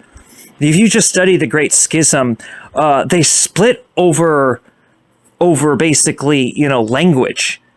Greek is more authentic to the Gospels than Latin. Always has been, always will be. So Greek is the first language that the Christian New Testament is written in. What's the second language it was written in? Not Latin, Aramaic. And Aramaic is appropriate because Jesus of Nazareth spoke Aramaic. So, there you go. I'm not against people using Latin Mass. I think that would be bigoted to be against people holding, Mass. And just being the mystic that I am and being the interfaith cleric that I am, I have witnessed exorcisms from differing religions and it work. And you don't have to believe that in that stuff. I do. I've seen it work. And one thing I definitely have seen work is that in Catholic exorcisms, Latin is very effective. Some people would say that's because demons speak Latin. Okay, that's a matter of opinion. But regardless, who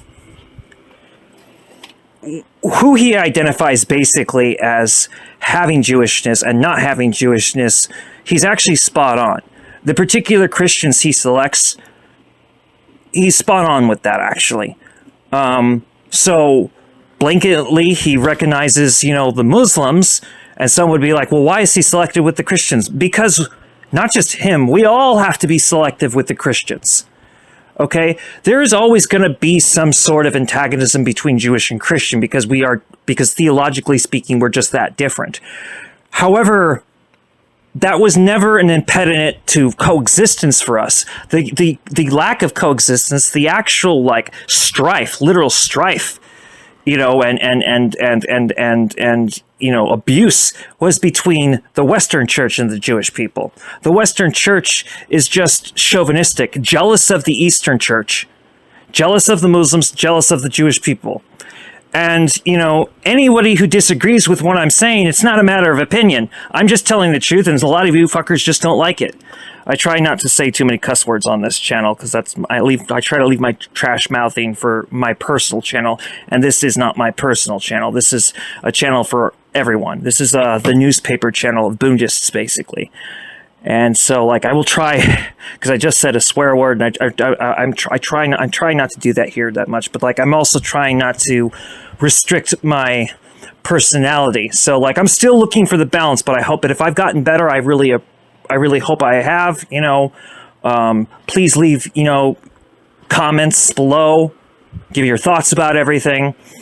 This video became necessary because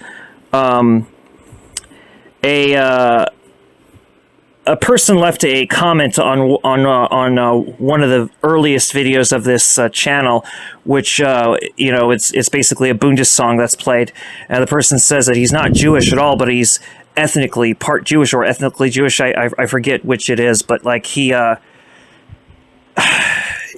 not Jewish then, because there's no ethnicity to being Jewish. You might have Jewishness though, and that should be stated. You're not ethnically Jewish. There's no such thing as ethnic Judaism. There's no such thing as Jewish ethnicity. It doesn't exist. There's just ethnicities that are predominantly Jewish. Jewish is not an ethnicity. Jewish is a culture, Jewish is a religion, but Jewish is not, I repeat, not an ethnicity. That's why the term half Jewish is quite literally Judophobic anti-Semitism. It is. You know, this ethnicizing and racializing that people have in their head about Jewish people needs to stop. And when ignorant Jewish people who haven't been properly brought up reinforce it, it only gets worse. So anyway, this is probably going to be one of the most important presentations that I provide for this channel for a while. I mean, there will be others, but those other videos are taking a long time to actually make, and I do apologize for them, because there are things that I promised on this very channel that I will keep those promises, but for it to come out as crisp and as clear as I need it to be, I can't rush those. I didn't need to rush this video, I just needed to be precise with it. So again, what you're about to see was uploaded on May 10th, 2023.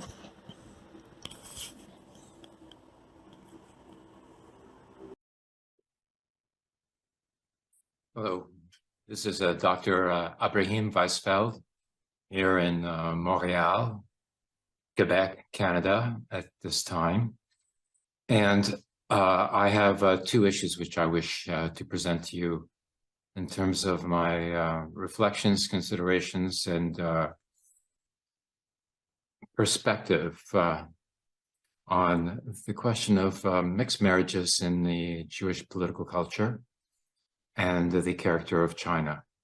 First, we begin with a very intricate problem, if it is a problem.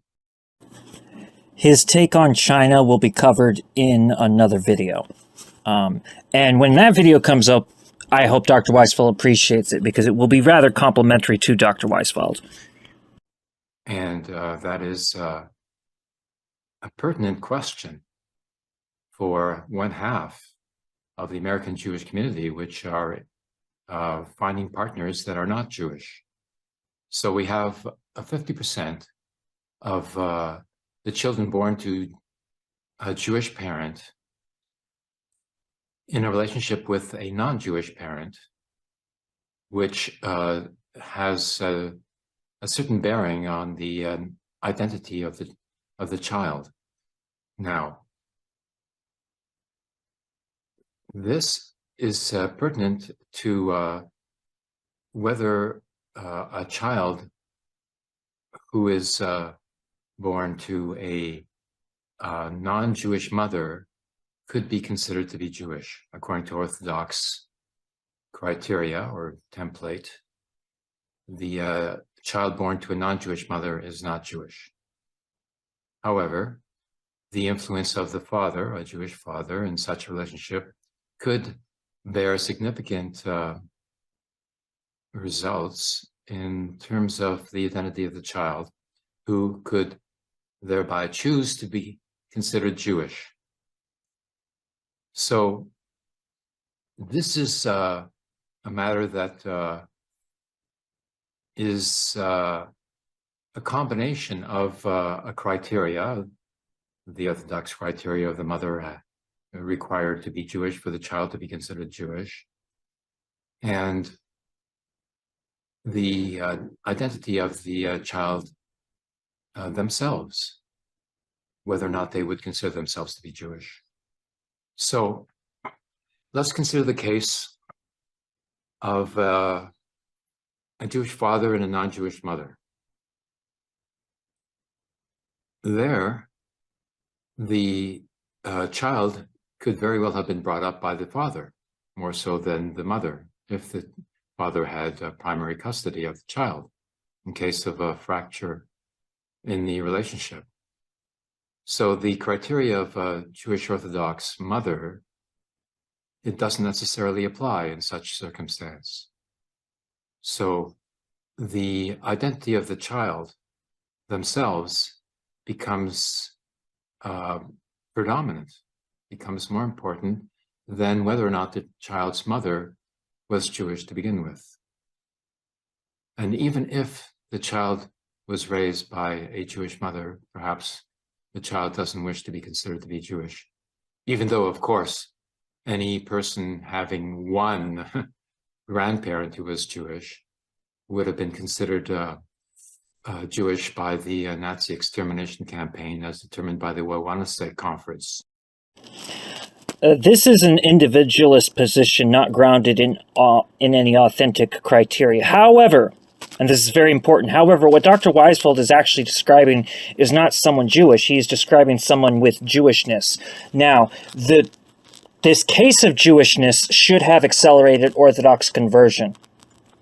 To understand how to do that, please look forward to the 2 channels which have been made. They have no content yet, but one is called Revolutionary Orthodox Judaism and another is called Revolutionary Judaism. With Revolutionary Orthodox Judaism, there's something called Psychosemitic Orthodox Conversion, which these things will be covered on the channel Revolutionary Orthodox Judaism. I know of a person who is interested in converting this way. He already considers himself Jewish, and, you know, this is why we say ger bar ger, which means a convert who converts. And so one of the things that can, at the same time, and it may sound like I'm about to contradict myself, but I'm not, I'm just explaining the layers here.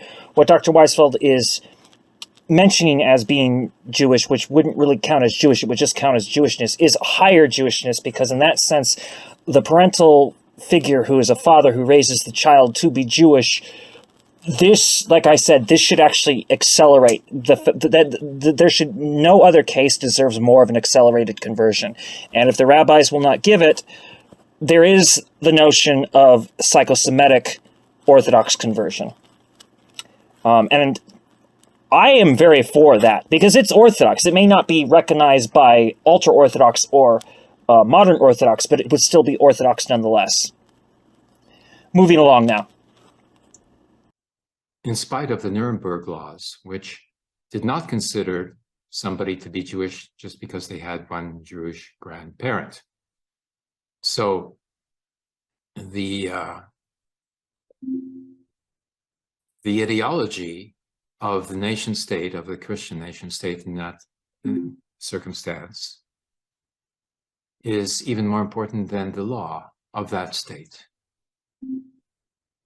So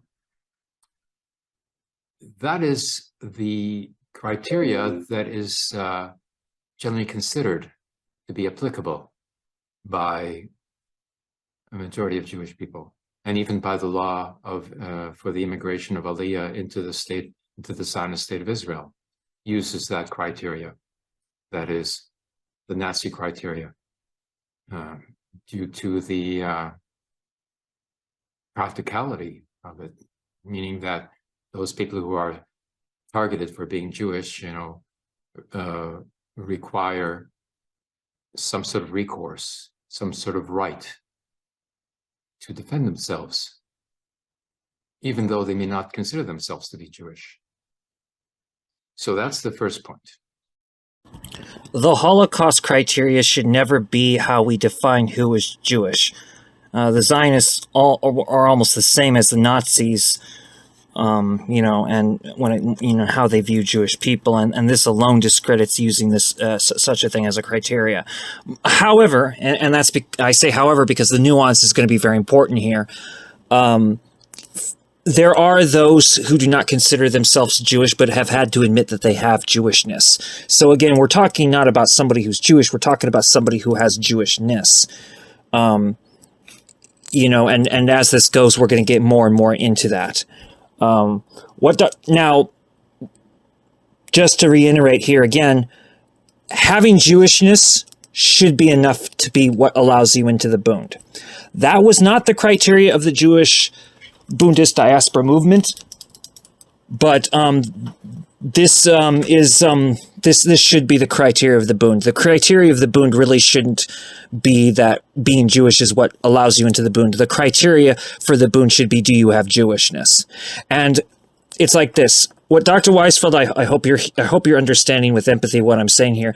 Your particular take on who is Jewish disenfranchises actual Jewish people. At the same time, and this is equally as important, because Dr. Weisfeld that's not his intention. I've had a lot of complaints about this, but you know, anybody who wants to complain to Dr. Weisfeld or bitch about him should actually contact him through Facebook. It's quite easy. I'm not on Facebook for several reasons, but rather than people bitching to me, I really wish they'd go straight to Dr. Weisfeld about this. The thing that is just as equal here, though, is we should never disenfranchise non-Jewish people who have Jewishness. The best example of this is, while by default Mark Foster would be considered Jewish according to Orthodox Judaism because his mother was Jewish, Mark Foster himself, from the strictly national point of view, couldn't be Jewish because he converted to the Baha'i faith. However, he does have Jewishness, and I proved it to him. And I'm so glad that he recognizes that now. And welcome Mark Foster to the Bund. Second aspect here to be considered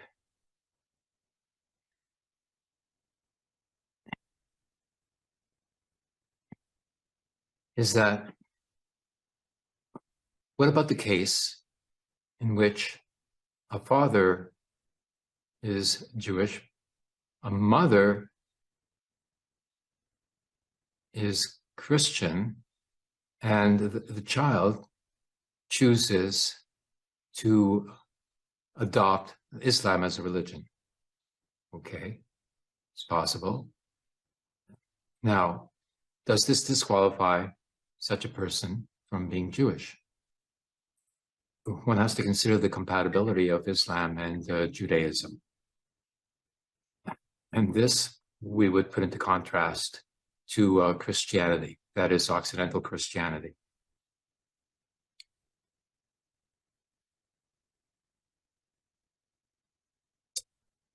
Now, one observes that Islam is inclusive of nationalities and nations, while Christianity is exclusive on behalf of the dominant nation, which declares itself to be a nation state.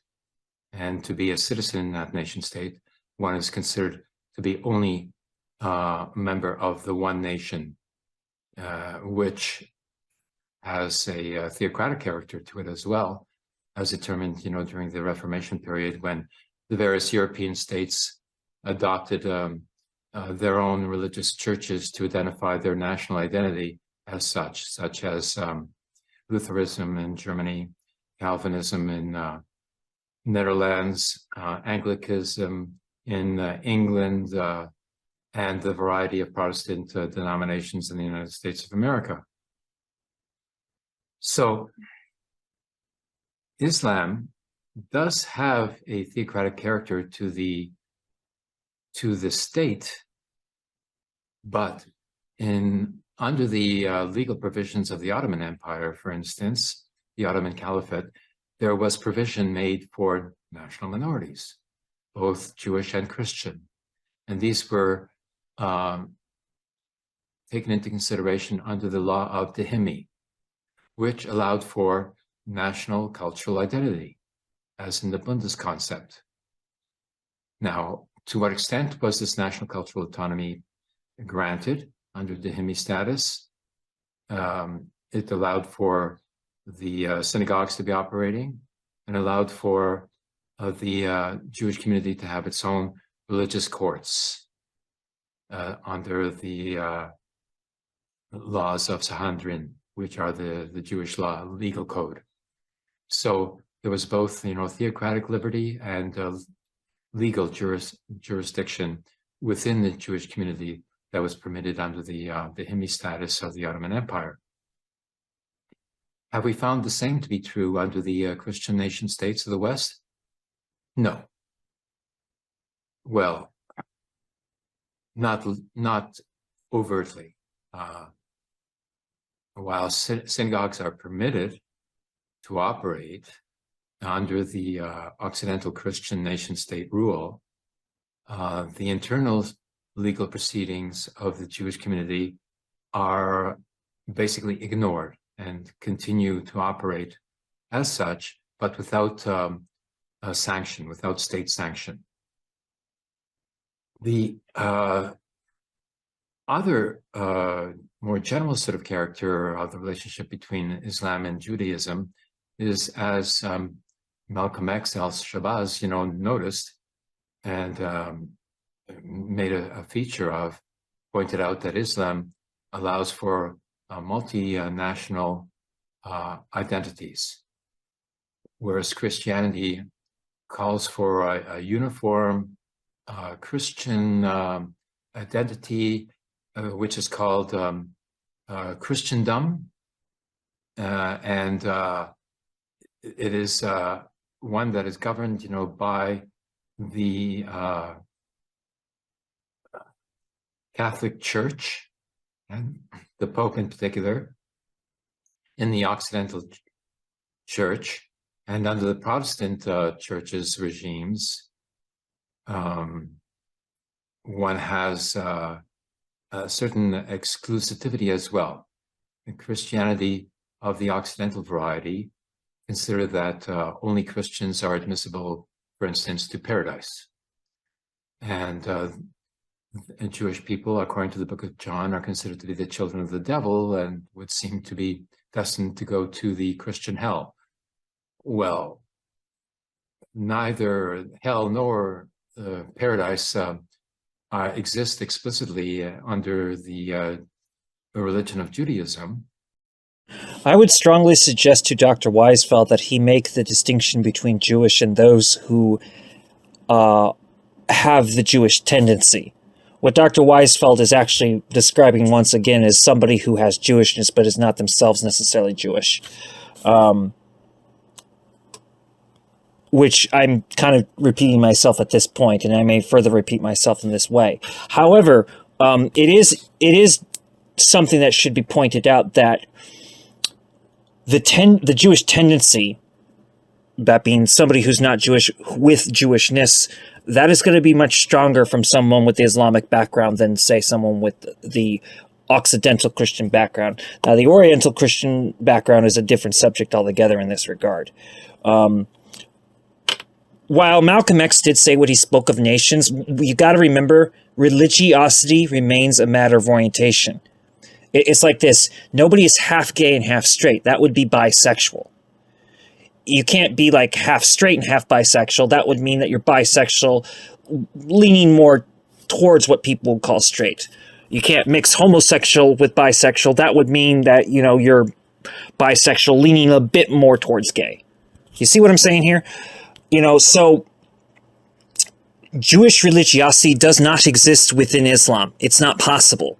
Muslims may think so, but go figure, ergo, most Muslims, like most Christians, confuse Jewish people to be ethnic. Dr. Weisfeld, you are feeding into the ethnic argument, and that's very dangerous. And that is a mistake, though. But I'm not shutting Dr. Weisfeld down. This is commentary towards what he's saying, because what he's describing is somebody who has Jewishness. And yes, the Jewishness will be stronger coming from a Muslim than like an Occidental Christian. Maybe even stronger than even someone like an Oriental Christian, but Oriental Christians, would be more candidates to have Jewishness as like for instance, it is highly unlikely that a Roman Catholic would have Jewishness, but a Greek Orthodox Christian has a higher ability to have Jewishness because the Jewish tendency would be more there. Remember, nationality can be ethnic culture, but nationality can also be cultural religiosity. Another factor is there's also nomadic nationality, which could be ethnic culture or cultural religiosity. And then there's also soil nationality, which could either be ethnic culture or cultural religiosity. So the two religions, Islam and Judaism, would negate each other in the sense that, no, you cannot have Jewish nationality within the world of Islam. Now, under the Caliphate, yes, that's true. Jewish people were protected under the dhimmi status. And so are Christians. In fact, this was suitable to both Christians and Jewish people because, lo and behold, neither religion is allowed to go to war. Islam is. That's kind of funny. Now, when I say that neither religion is not allowed to go to war, it doesn't mean that war can't meet them and that they can't find themselves in war. This most certainly can happen. But this, one of the things one can say is the Crusades is an aberration to the Christians, but it's not negated from it. In other words, Zionism is negated from Jewish people altogether. Zionism is not an aberration within the Jewish people. It's actually alien to Jewish people. The Crusades is an aberration within the Christian religion, and it particularly is the fault of the Western Church, not the Eastern Church. As for the Book of John, I'm not going to shut up what Dr. Weisfeld says about the Book of John. Out of all of the four Gospels, Jewish people, the one we find the most contempt with is the Book of John. Now, it is wrong to try to take the Book of John away from the Christians, but really they need to highlight their canon laws, which create, give a different context, like retroactively reinterpret, which, our religion does that. The Christians the Christians used to do that. I mean, they still, a lot of them do, but the problem being, though, the Western Church is still too prevalent, and the Western Church still uses this to their advantage. Now, typically among the Eastern Orthodox churches, the four Gospels, Matthew, Mark, Luke, and John, is there. Gospels will vary, however, when we're talking about the Oriental Orthodox churches. So remember, there's the Eastern Orthodox churches and the Oriental Orthodox churches. Both, by the way, much closer to the Jewish people and more closer to the Muslims. It's the Western Church.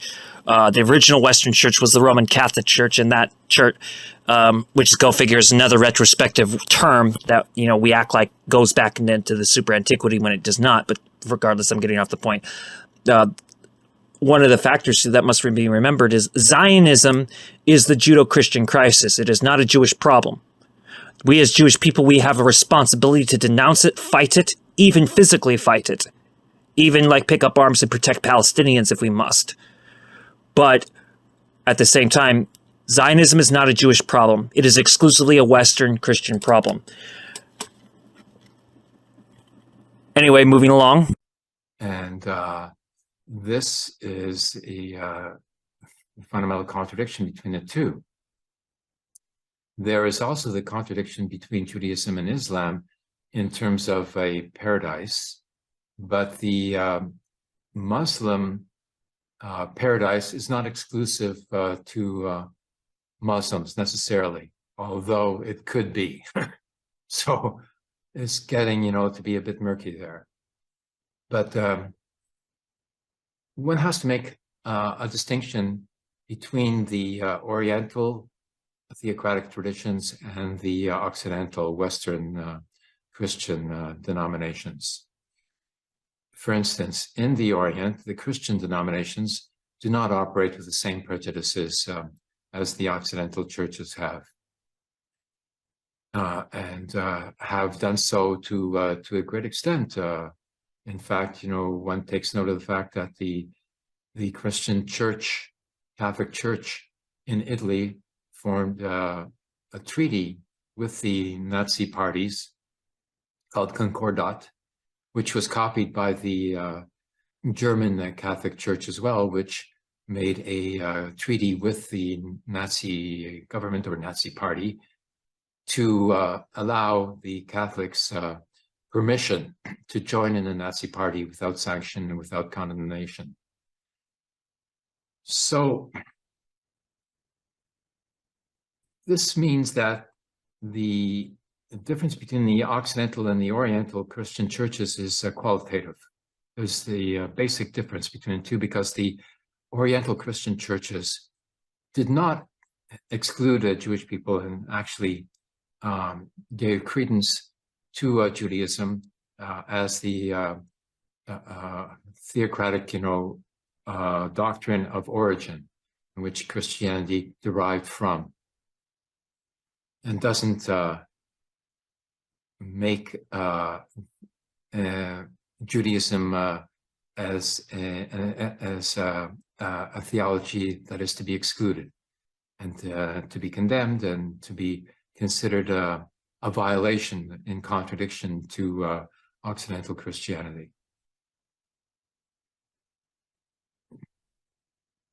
Now, in the Middle East, the Crusaders, of course, came in a number of times. You know, the number of crusades that occurred in the Middle Ages was about 10, starting with Charlemagne in France, and then the Templars from Germany, and then the British, you know, did their own sort of version, all of which were sort of primordial colonial initiatives in which they sought to occupy and annex the territories around Jerusalem to be considered a part of the Christendom, and to make its capital there, which was supposedly a precursor to the return of the Christian deity who was called Jesus Christ, and who was originally a Jewish guy with the name of Yehoshua ben Yosef,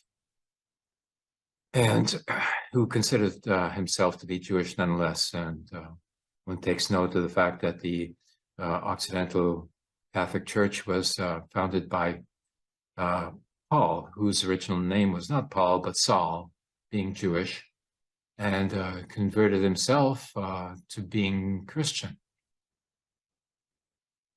by some sort of procedure, undetermined and unknown. This is very good because, yes, we do need to make those distinctions between the Occidental Western churches and the Oriental Eastern churches. But actually, it wouldn't have been Yeshua ben Yosef. It would have been Yeshua bar Yosef because of the use of Aramaic. No big deal there. But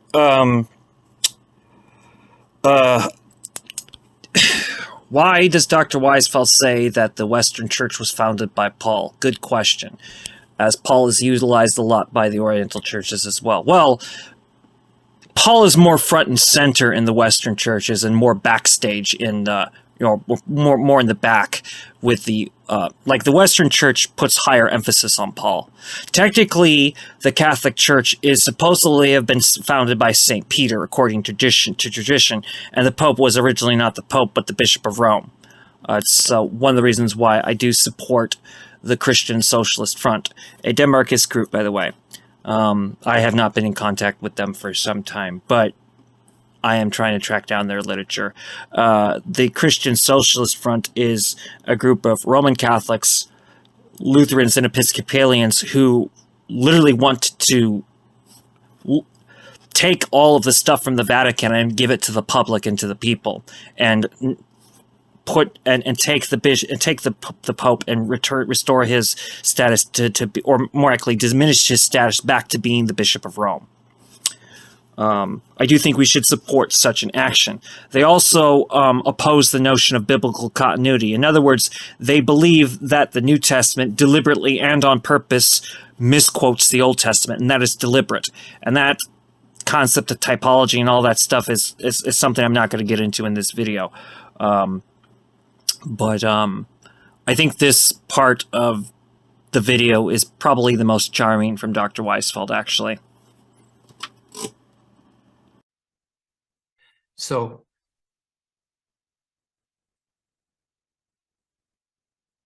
another character that is common to both Judaism and Islam, but not to the Occidental Christian churches, is that the law of the deity is above the law of the state.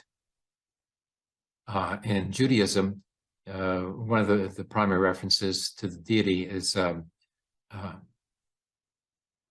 Melech Haolam, which means the king of the universe. Now, if it is the deity that is the king of the universe, then surely this king of the universe has a higher status than the king of the state.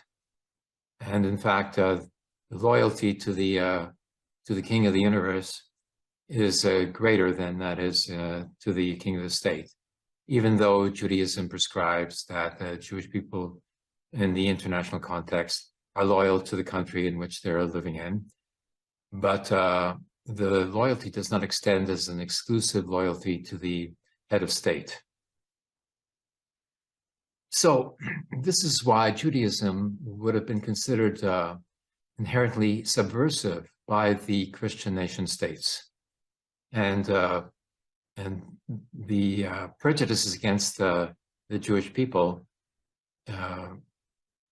was inspired by this feature that Jewish people were not absolutely loyal to the head of state of the given Occidental country, whereas Christian citizens were considered to be so, and if not, were dealt with in some sort of a barbaric fashion. So the anti-Semitic propaganda that developed initially by the Christian nation states, by Christianity, first by the Christian churches, and then by the Christian nation state, became the source of the anti-Semitic propaganda of the time, so that Jewish people were considered to be disloyal to the Christian deity, and therefore suspected of being disloyal to the country in which they were living in, even though they had pledged their fidelity, and therefore were considered to be, like in the Dreyfus case, suspect of being traitors to the country in which they were living. And this was sort of an amplified as a accusation or a threat by the fact, according to the fact that many Jewish families, of course, were multinational. Part of the family would be living in France or in Germany or Britain, and therefore their loyalty to the country in which they were resident was suspect because they may or may not have had relations in another country, whereas the Christians of the given country were not equipped with a family in that manner. So this is part of the problem. And it doesn't end there.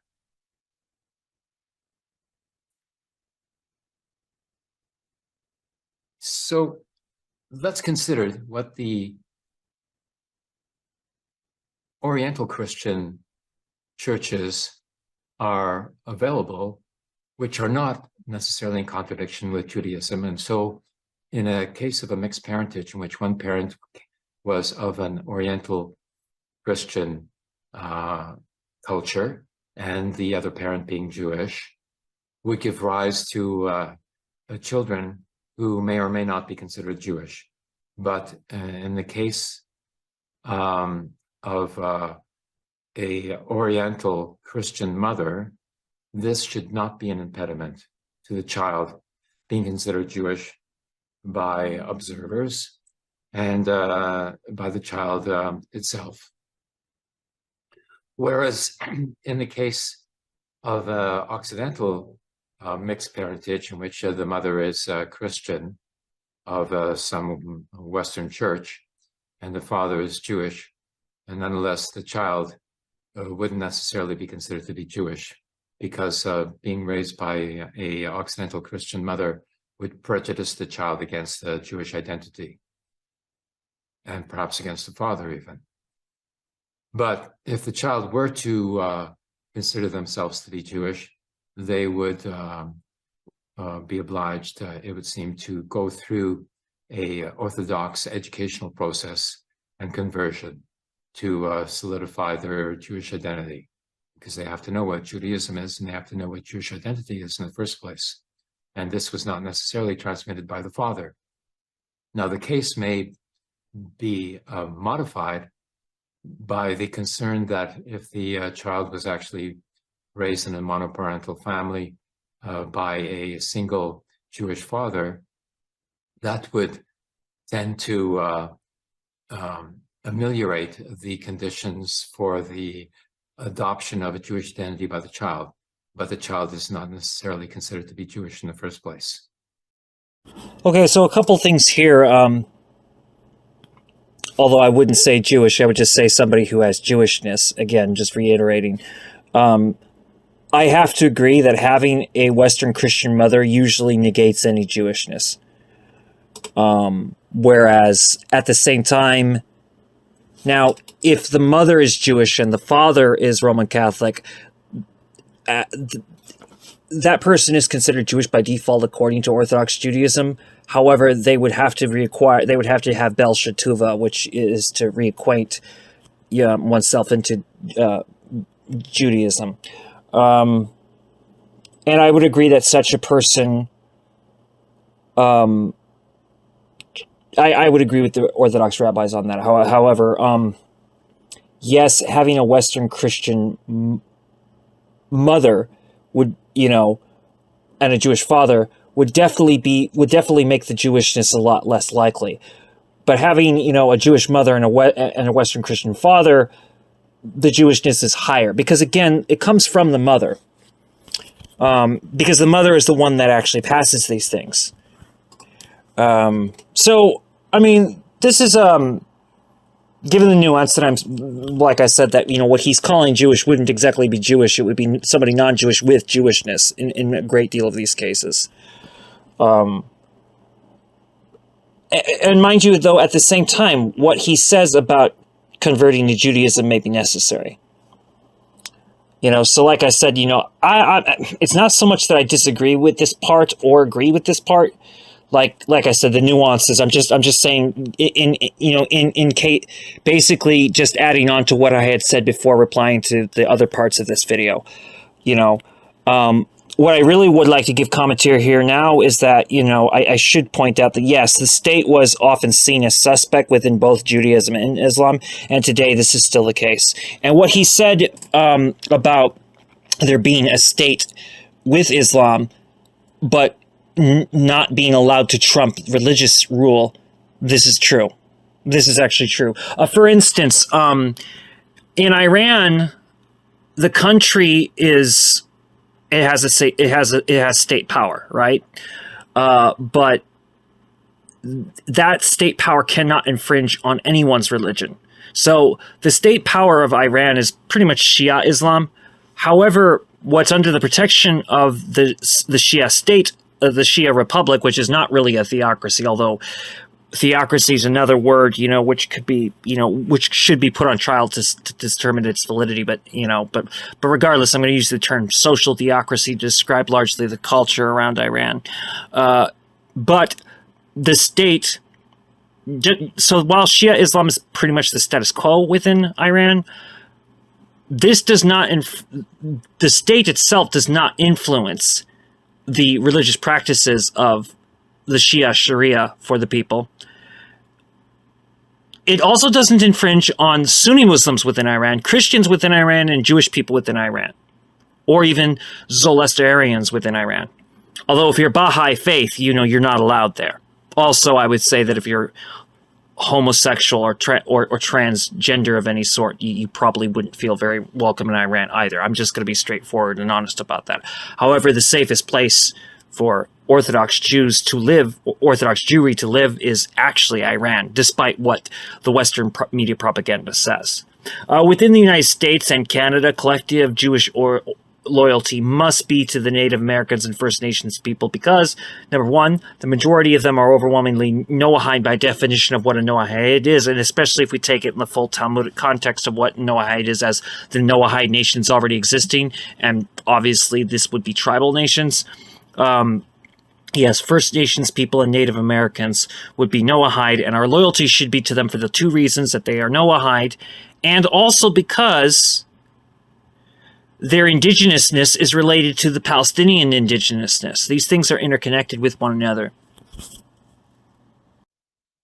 So, which Occidental Christian churches would be considered compatible with Judaism?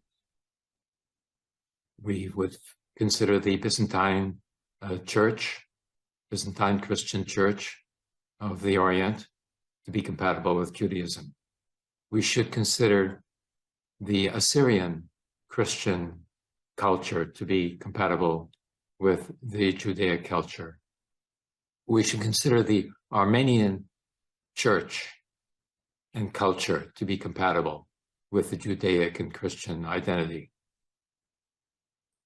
And in the West, in the Occidental Christian churches, there is one exception that we should take note of as well, that is compatible with the Judaic culture, because it is a national culture at the same time that it is a theocratic culture, and that is the Black Baptist churches of the United States of America, which are subject to the apartheid regime of the United States, which is an apartheid state. And such churches are exclusively of the Black nation and therefore have a different character to them and are not considered to be part of Christendom, and are compatible with a Jewish heritage. And in the next family of that nature, the children can be considered to be both Judaic and Black Baptist, for that matter, depending on their orientation and their choice. So that's, how complicated it can get, and is a matter of utmost importance, because 50% of American Jewish people, have partners who are not Jewish themselves. And so this becomes a criteria of concern. The reason why I have a certain degree of expressed alienation from the Western Christian churches, and I'm not amenable to accepting the children of a Western Christian mother who is not Black to be of indeterminate identity and not Jewish necessarily, is because the nature of Western Christianity is very prejudicial in its fundamental nature towards the Jewish people, which is unlike the case of Islam. In Western Christianity, you have, as I've mentioned, the Christians consider Jewish people to be the children of the devil.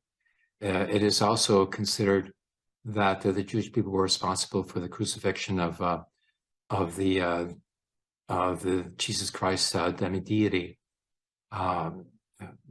because Pontius Pilate said so. I can imagine, like this, what the scene was, at the trial, so-called trial, military hearing, under the judgeship of the governor, Pontius Pilate, okay? And so knowing that, he's going to get blamed, for the crucifixion of this this rebel known as Jesus Christ by his followers, or perhaps he was known as such thereafter, but he was known as Yehoshua ben Yusuf, at the time. Who knows, like what this guy, Pontius Pilate, did at that time. Even though he was calling for an indication of who were actually supporters of this Jesus, how many people were afraid to say so because they would have been killed, if they did so, and how many people actually chose to vote for Barbarus, or whatever his name is, against the Jesus Christ character, because who knows what the majority was, because it was Pontius Pilate who said what the majority was. He could say whatever, and just say, oh yes, well, the majority were in favor of Barbarus, and the rest of you, are against Jesus Christ, and therefore you are now going to be condemned, by history, for having voted the wrong way, even though they didn't. So that's, like Western Christianity's, myth, creation myth, to justify its existence, because they had to determine, some way to say that it was better than Judaism, because after all, they were trying to set up an authority which was going to be running a country or an empire. So that's where that comes into play. Also, the Christianity of the West, set up these empires in which Jewish people, according to the Roman emperor, were either, like given permits, to come and work in Rome because they were traders, and the empire needed their connections, and Jewish people had international connections because they could use Hebrew as an international language, whereas the Christians couldn't communicate internationally. So they relied upon Jewish people to do international commerce, importations, exportations, import-export, trade. And the other sort of, allowance by the Roman Catholic Empire for Jewish people was, if they were brought to Rome as slaves. So the Ashkenazim of Europe, the Ashkenazi nation, Jewish nation of Europe, began with 350 men. Women, of course, were not needed by the Roman Empire, so Jewish women were not imported into Rome. Now, these Ashkenazi Jewish men, would make partners with the European women who converted to Judaism, and they would form families. So there you have a mixed marriage, as a fundamental character of the Ashkenazi nation, which should be respected as such because there was conversion. How and why and how such conversion was accomplished is another matter, but nonetheless, there it is. So the Ashkenazi nation is a mixed nation in which the maternal DNA is European, yes, as some people like to point out, but the other half of the glass, which is half empty and half full, is, a paternal DNA, which is Semitic. So those critics of Zionism who want to claim that there is no sort of Semitic connection whatsoever of the Jewish people with Palestine and use that as an argument to defeat Zionism fail, because there is a connection, even a genetic Semitic connection of the Ashkenazim, with the Semitic origins of the Jewish people. And those critics like Shlomo Sands and Moshe Makover and even Gilad Altsman, they all sort of, ignore the fact that, at least half of the Jewish people are Arabic and come from the Orient, originally, were Semitic. And a certain significant proportion may have been converts from the Berber tribes of North Africa in the Maghreb, but nonetheless, they have this connection with the Semitic origins of the Jewish people. So we have to say that the Ashkenazim are Jewish in spite of the fact that they come from mixed marriages. So mixed marriages do not necessarily disqualify a person from being considered Jewish. It depends on their circumstances and the criteria.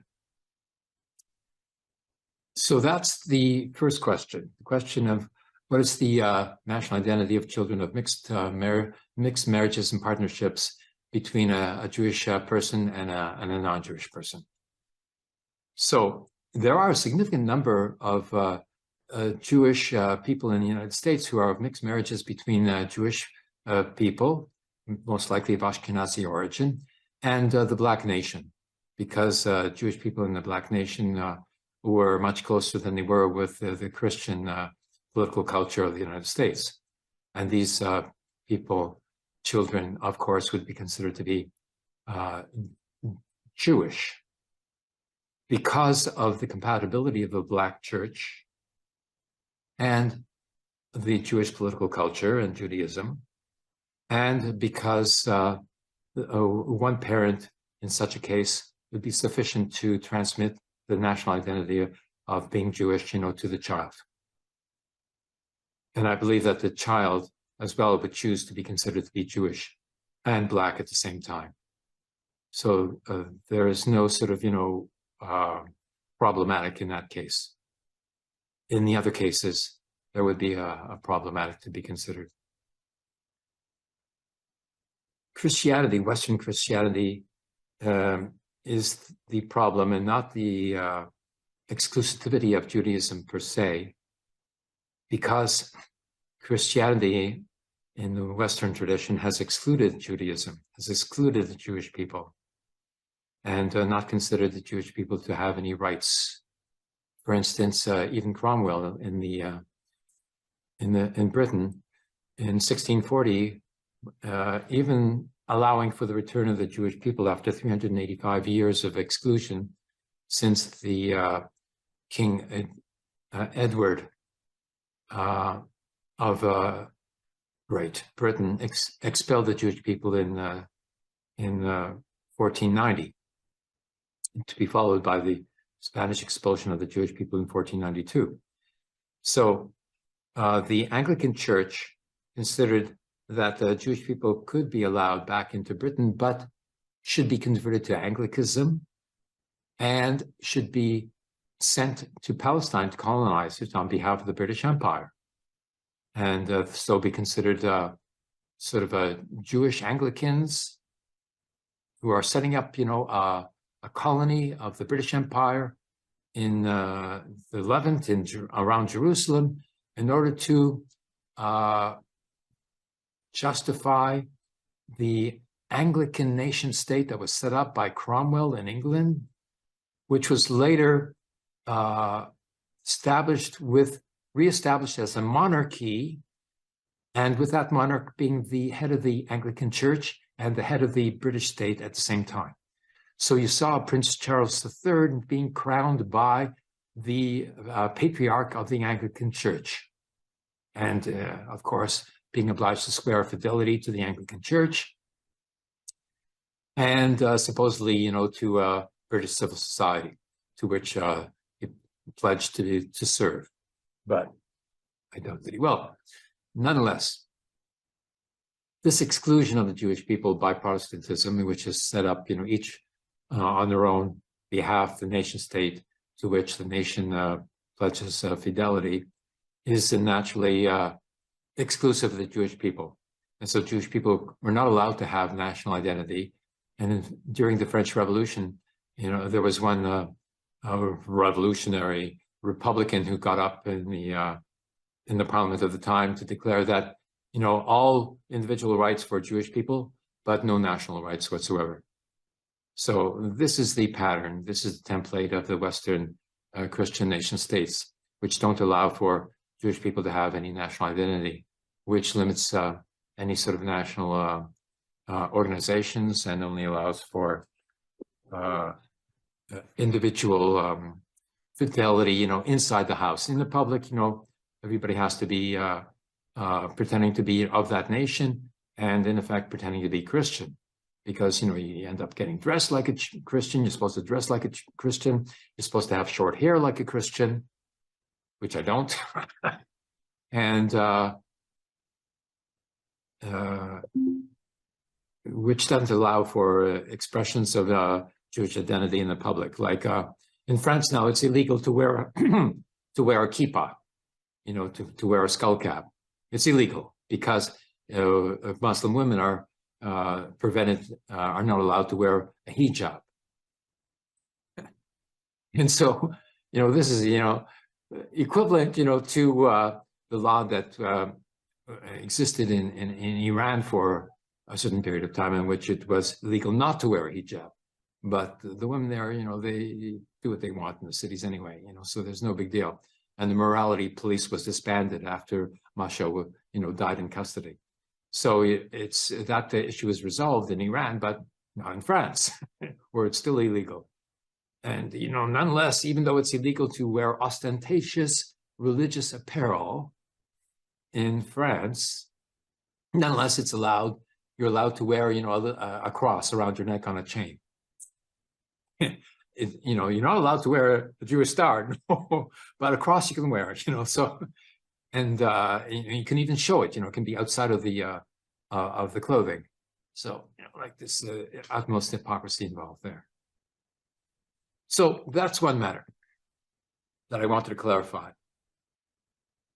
because I do accept the identity of a Jewish Muslim, but I find that the identity of a Jewish Christian is problematic and could only be considered legitimate, in an Oriental context and in the context of a Black nation, and otherwise should not be considered legitimate,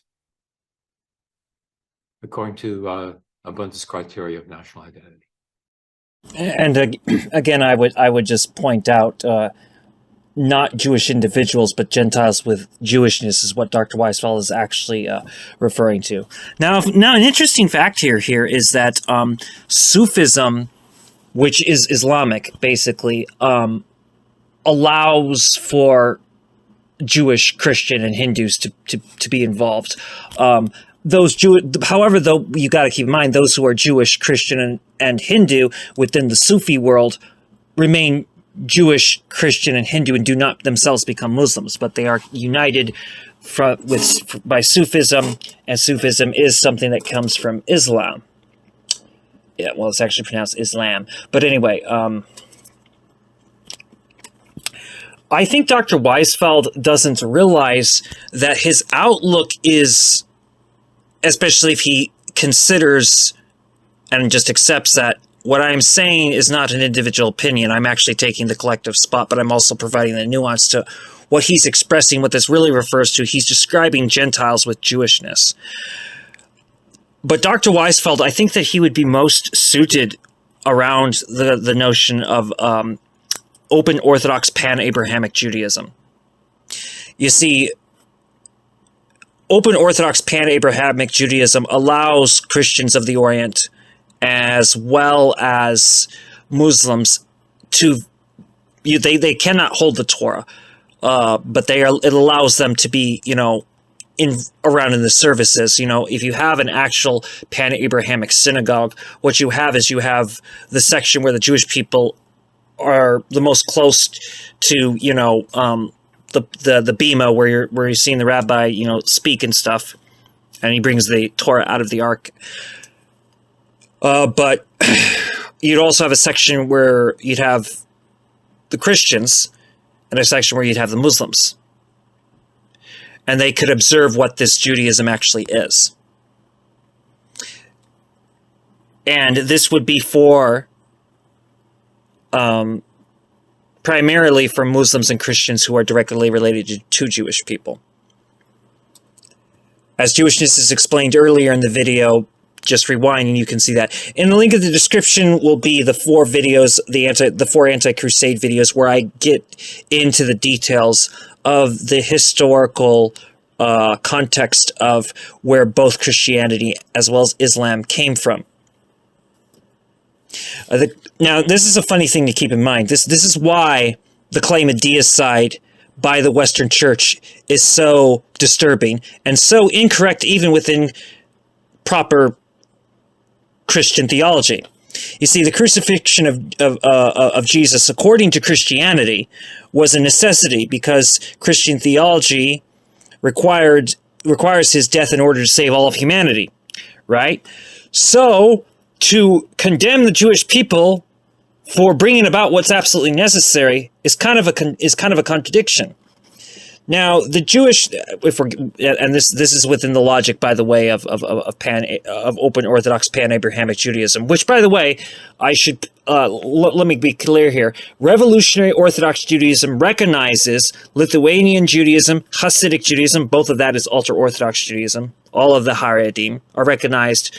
While the Haredim would not recognize necessarily Revolutionary Orthodox Judaism, Revolutionary Orthodox Judaism recognizes the Haredim, that being ultra-Orthodox Jewish people, as well as modern Orthodox Jewish people, as well as traditional Judaism, which originally was called conservative Judaism, and an offshoot of traditional Judaism known as queer conservadox Judaism.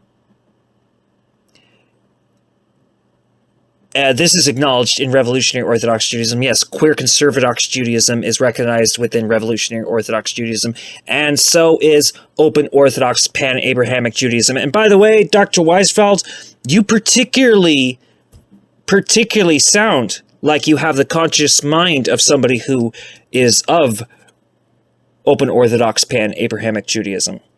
That's one of the reasons why I really got to finish this work, because my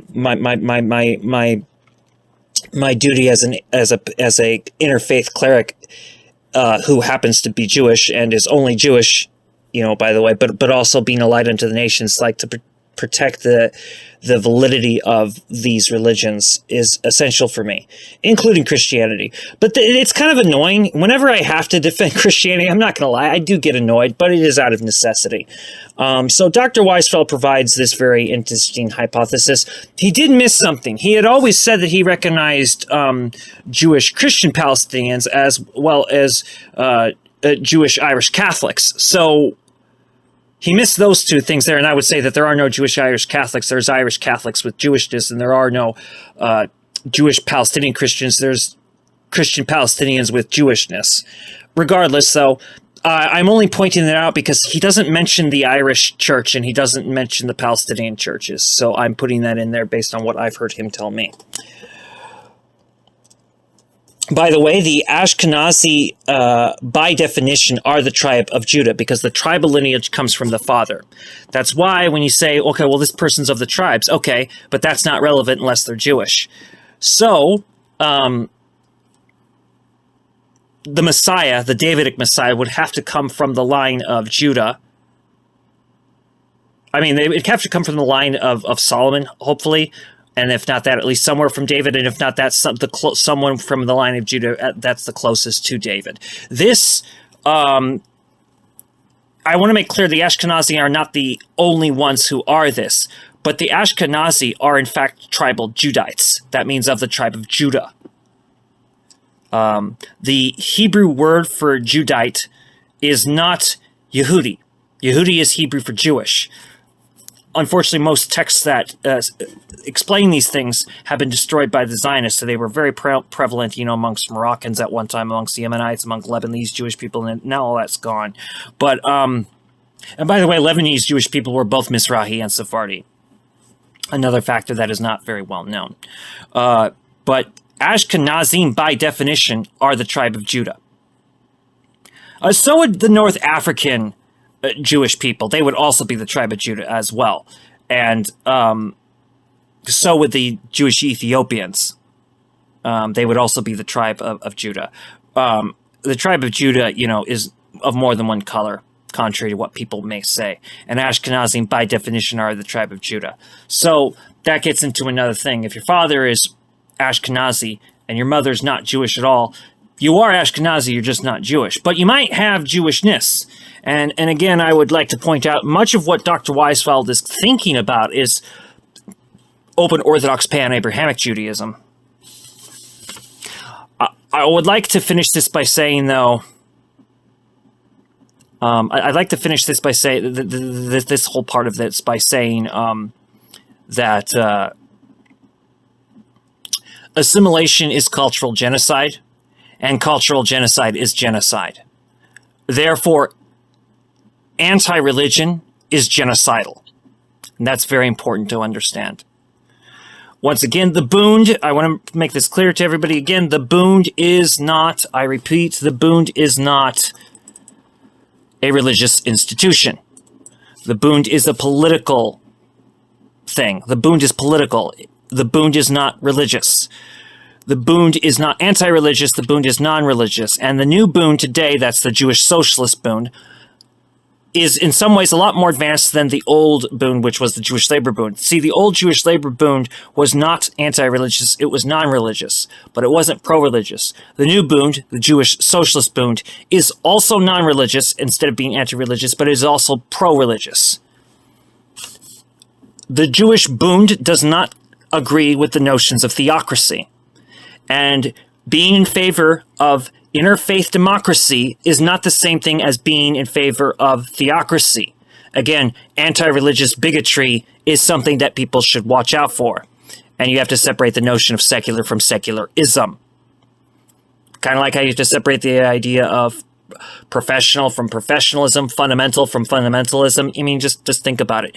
And if one is an atheist who has no religious affiliation, has no religious orientation, no religiosity, that does not mean that person is for atheism. It means that they are irreligious. Irreligious means without religion. That's the proper word. We have actual proper words, but we insist upon secularism. Why? Because we're bigots. Well, not me, but I am talking about the disease that is Westernism. And the whole world has been westernized. The whole world needs to be de-westernized. Even as the first world is to fall, there will still be the problem of westernization, which must be reversed around the world.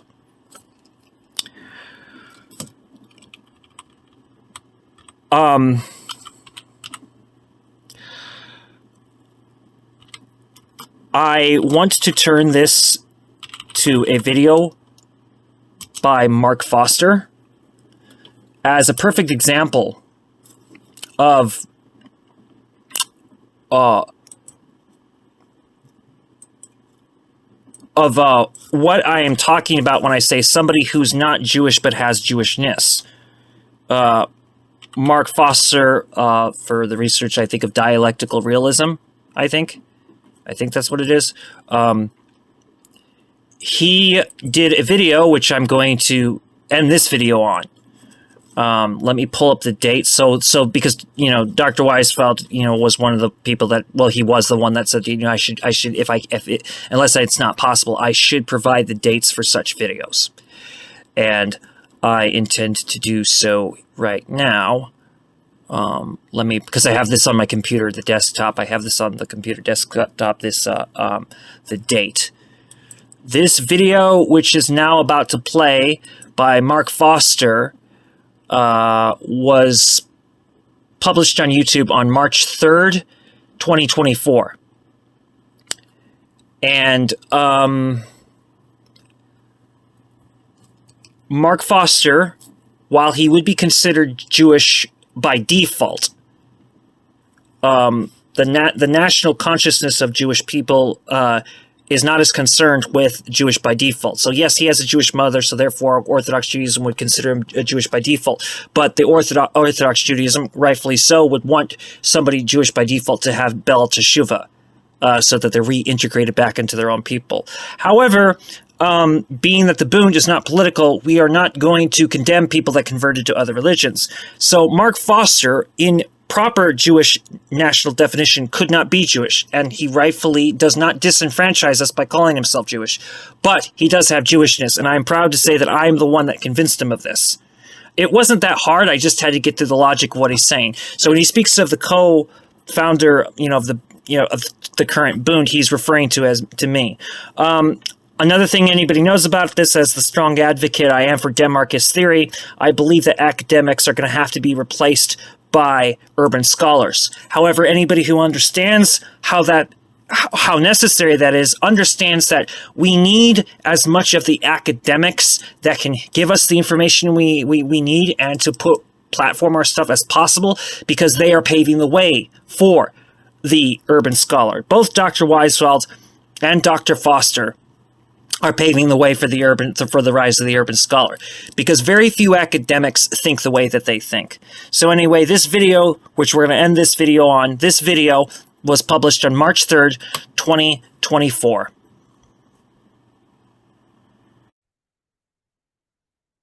Hi folks, this is Mark by Mark A. Foster, PhD, for the Institute for Dialectical Metarealism. I may get a call at any moment, fair warning.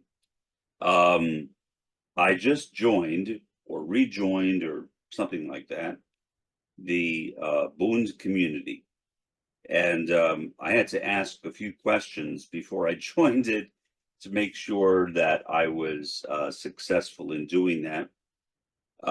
Here's basically what I asked. Since I am from an Ashkenazi Jewish background on both sides of my family, my parents came to the U.S. at the turn of the 20th century. My father was born in 1919. My mother was born in 1925, and I was born in February of 1956. Yes, I just turned 68? How is that even possible? Life goes fast. Okay, anyway. So that's the first thing. The second thing is that even though I come from a Jewish family, I am not a practitioner of Judaism. I do not follow any of the major movements or even minor movements in Judaism. I'm not an Orthodox Jew. I am not a Hasidic Jew, which is basically a type of Orthodoxy. I am not a traditionalist Jew, sometimes called conservadox. I am not a conservative Jew, a Reform Jew, a Reconstructionist Jew, or a member of the Jewish renewal movement. I'm sure there are other branches of Judaism as well, but those are the ones that I am familiar with. And so the person I spoke with, who was one of the organizers of the Bund movement online, asked me a series of questions.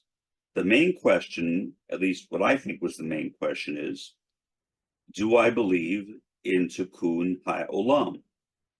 Tikkun HaOlam is a Hebrew term. It means repairing the world, or to repair the world. And I said, yes. In fact, in my current book, my book on eudaimonic utopia, I actually mention repairing the world. And so I guess, therefore, I believe in it, which I do. I mean, the world certainly needs a lot of repair right now. The other question was, am I cynical about the world? Meaning, basically, I guess, do I have a rather negative view of the state of the world right now? And again, my answer was yes. I think almost anybody who knows me would testify to that. I wish I were an optimist. I wish I had more of an optimistic view of the world. But looking at the world right now, looking at the dominance of Zionism, especially the dominance of Zionism among Jews, does make me rather cynical. I wish I could say otherwise, but it's difficult not to be cynical in a world filled with Zionism. I despise Zionism, as anybody who has listened to many of my podcasts will know. I think that Zionism is literally a plague upon humanity. Now, I can answer that from two perspectives. First, since I do not practice Judaism, let's say Orthodox Judaism, Traditionalist Judaism, or Conservative Judaism, I do not believe that there will be a Messiah in the future. Now, whether I believe that a Messiah has already come, that is a question I will not address, at least not now, because I think that would be an inappropriate subject to discuss in this podcast. But do I believe that there will be a Messiah in the future? The answer to that is clearly no. So that basically puts me out of that territory. Second question, related to that, refers to Reform Judaism, Reconstructionist Judaism, and the Jewish renewal movement. Those movements, or I should say members of those movements, generally believe that there will not be a Messiah, but rather a messianic age.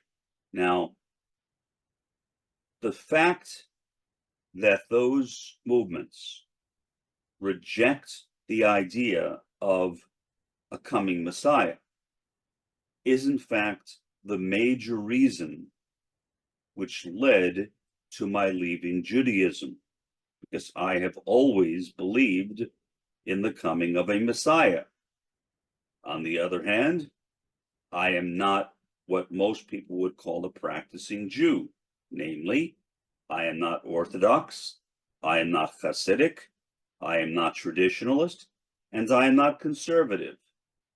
I was bar mitzvahed, I believe, and I'm And I say I believe because I really don't know this with any degree of certainty, but I believe in a Reform Jewish Hebrew school. I believe that is true, although I might be wrong. And the Hebrew school I went to was Reform, I think. The community center or temple I was bar mitzvahed in was again Reform, I think. And I've never liked the idea that is held by those movements, again, conservative, Reform, Reconstructionist, and Jewish renewal, of a messianic age.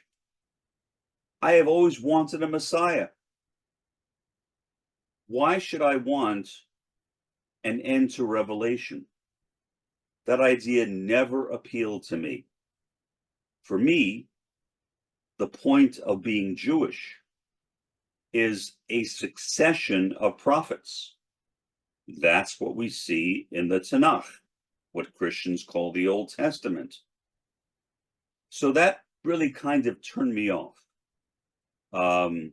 Even Christianity, for that matter, and I've never been a Christian, would turn me off for a similar reason, because Christians likewise do not believe in a succession of prophets following Jesus. Now, some Christians do believe in a future Messiah, and some do not. So again, I get caught up in this quagmire. Whenever I try to resolve this issue, I cannot resolve it, and I have tried many times, but I have been unsuccessful each time I have attempted it.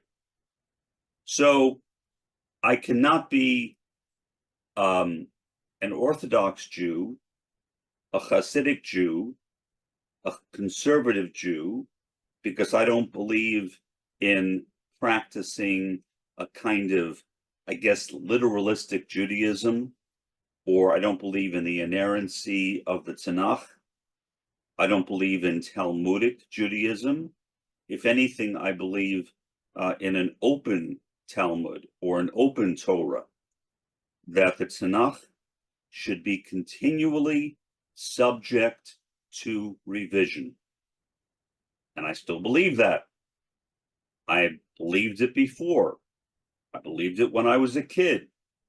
And yet that is not found in conservative, Hasidic, or traditionalist Judaism at all. There's no concept of an open Tanakh or an open Talmud. So I was at a loss to figure out where I should go, or to put it in other words, where do I belong? Likewise, I kind of like Reconstructionist Judaism, as I've mentioned in this podcast before.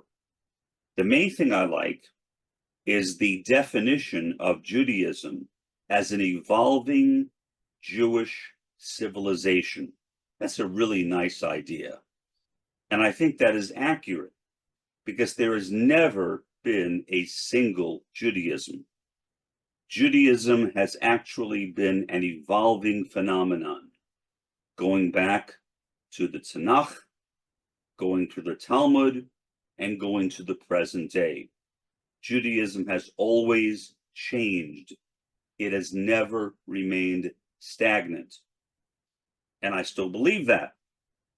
And yet, if I were to accept that, meaning the Reconstructionist view of Judaism, or as it is officially called right now, the rising current of Judaism, if I were to accept that somehow Judaism is rising or ever rising, reconstructing, then I would also have to accept that there won't be a Messiah. So you see my problem. I was lost. I had nowhere to turn. I felt as though literally I was a person without a spiritual home. Now, I tried several times to find one. I tried various branches of Surat Shabd Yoga, especially as a kid, Ekankar, but that didn't really satisfy me either for a variety of reasons. One is this kind of, for lack of a better term, pseudo-tinnitus that is caused by the practice of Ekankar in some people, or Surat Shabd Yoga in some people. Namely, it gave me a constant buzzing in my ears, which was not a whole lot of fun. So then I thought, well, okay, maybe I can become a Sikh. I like Sikhism, or I thought I liked Sikhism. I respect Sikhism. Even now, although I am not a Sikh, I respect Sikhism. However, when the 10th Guru died, Sikhism started by Guru Nanak, and the 10th Guru died. He had no successor, no human successor, I should say. Instead, the 10th Guru said is that from now on, the Guru will be the Guru Granth Sahib. That is the holy book of Sikhism. And I thought to myself, so the new Guru is a book?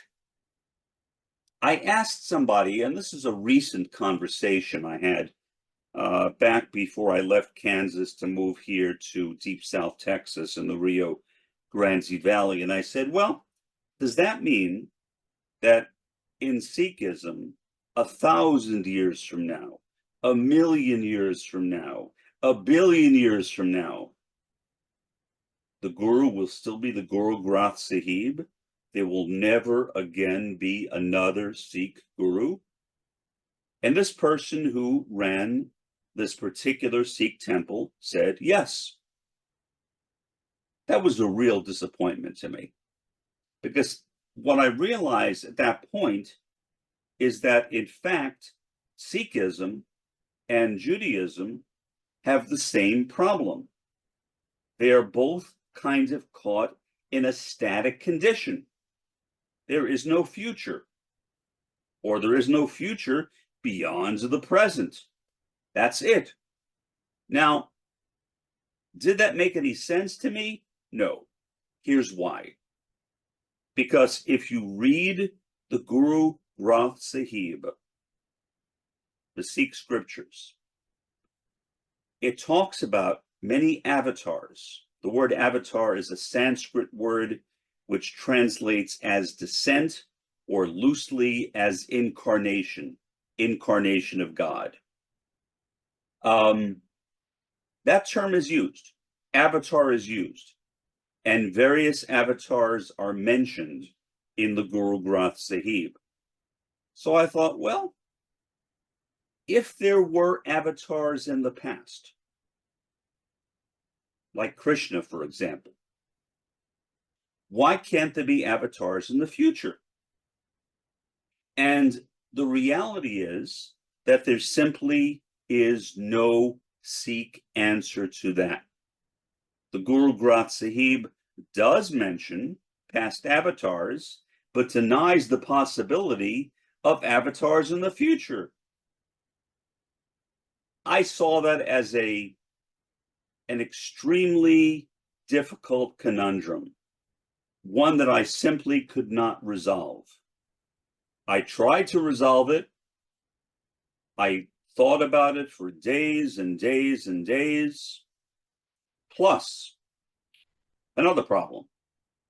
The person I initially wrote about becoming a Sikh, maybe in retrospect, he was not the best person to write, but whatever. I asked him how I become a Sikh, and he told me about the 5 Ks. For those of you who don't know what the 5 Ks are, and I won't go through all of them, but one of them, for example, is baptism. Okay, I can deal with baptism. Another one is not cutting your hair from any part of your body wearing combs in your hair and a kind of turban over your head, that was a problem. As an autistic, I was already being bullied. So what was going to happen? Well, I would simply be bullied more. So that was very discouraging. Third, Sikhs who had the baptism needed to wear a dagger, a sword on their side for the protection of widows, children, and the helpless. I could just imagine myself as a bullied autistic walking through my school with a turban and a sword. Oh, and long underwear draped around my knees. Forgot about that one. What would I do in the locker room when I was changing for gym? So that became a disaster as well. I realized I could not become a Sikh. And it was very, very disappointing to me when I recognized that the same basic problem that I saw in Judaism, whether the more religious or the less religious forms of Judaism, the lack of continuity, or I should say maybe the end of continuity, were also present in Sikhism. In other words, there would be no succession of gurus in Sikhism. There is no succession of prophets in Judaism. Well, some forms of Judaism, there will be a Messiah, maybe at some point in the future, and other forms, just a messianic age, whatever the heck that means. And literally, I used to ask people, what the heck is a messianic age? Well, I didn't say what the heck, but I said, what is a messianic age? And nobody could answer my question. Why? Because they didn't know. They didn't know. Nobody knows.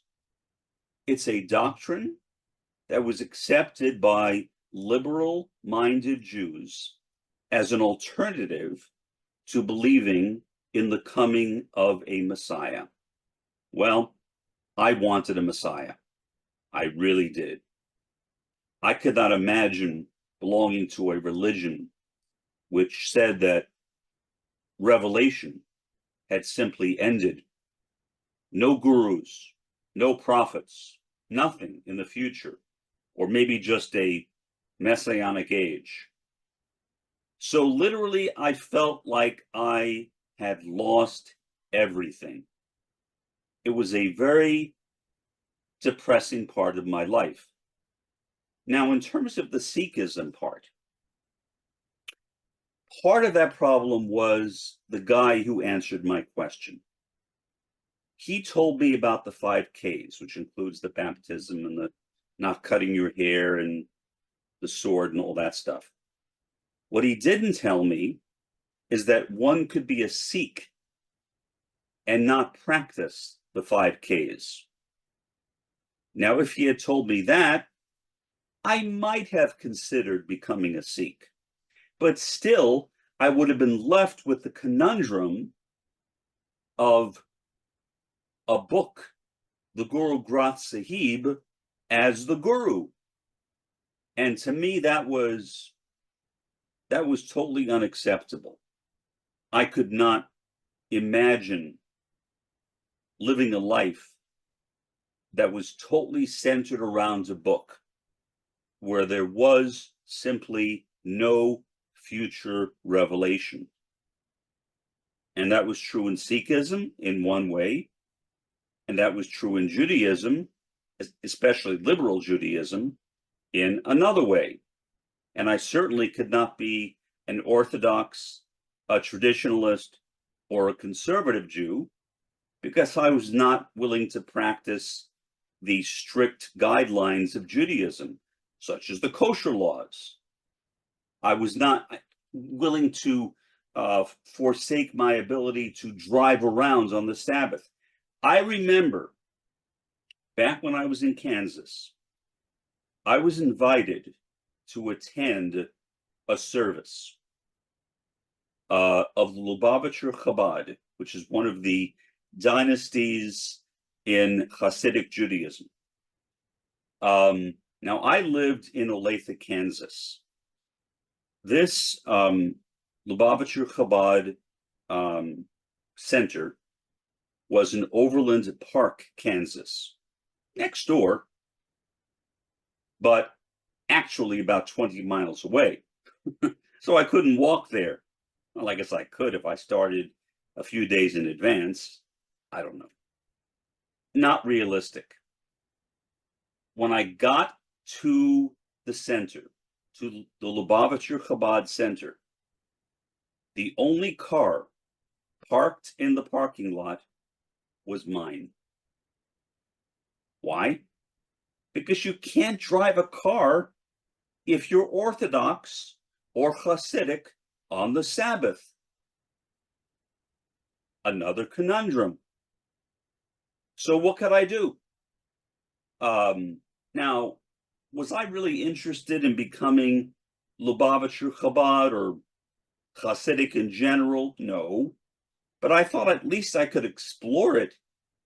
What it made me realize is that the religion I was born into had in fact turned into what is, I guess, somewhat disparagingly called by many people. I didn't coin the term, so don't blame me. Ghetto Judaism. And the term ghetto Judaism is not an insult in the way people might think it is. It is a literal description of Judaism the way it existed on the Jewish ghetto. If you were on the Jewish ghetto, it made sense to have guidelines like you can't use electronic means of traveling around, even though there were no cars back then. So I don't really even know what that means exactly. Or, in other words, it made some sense. It made some sense on the European ghetto.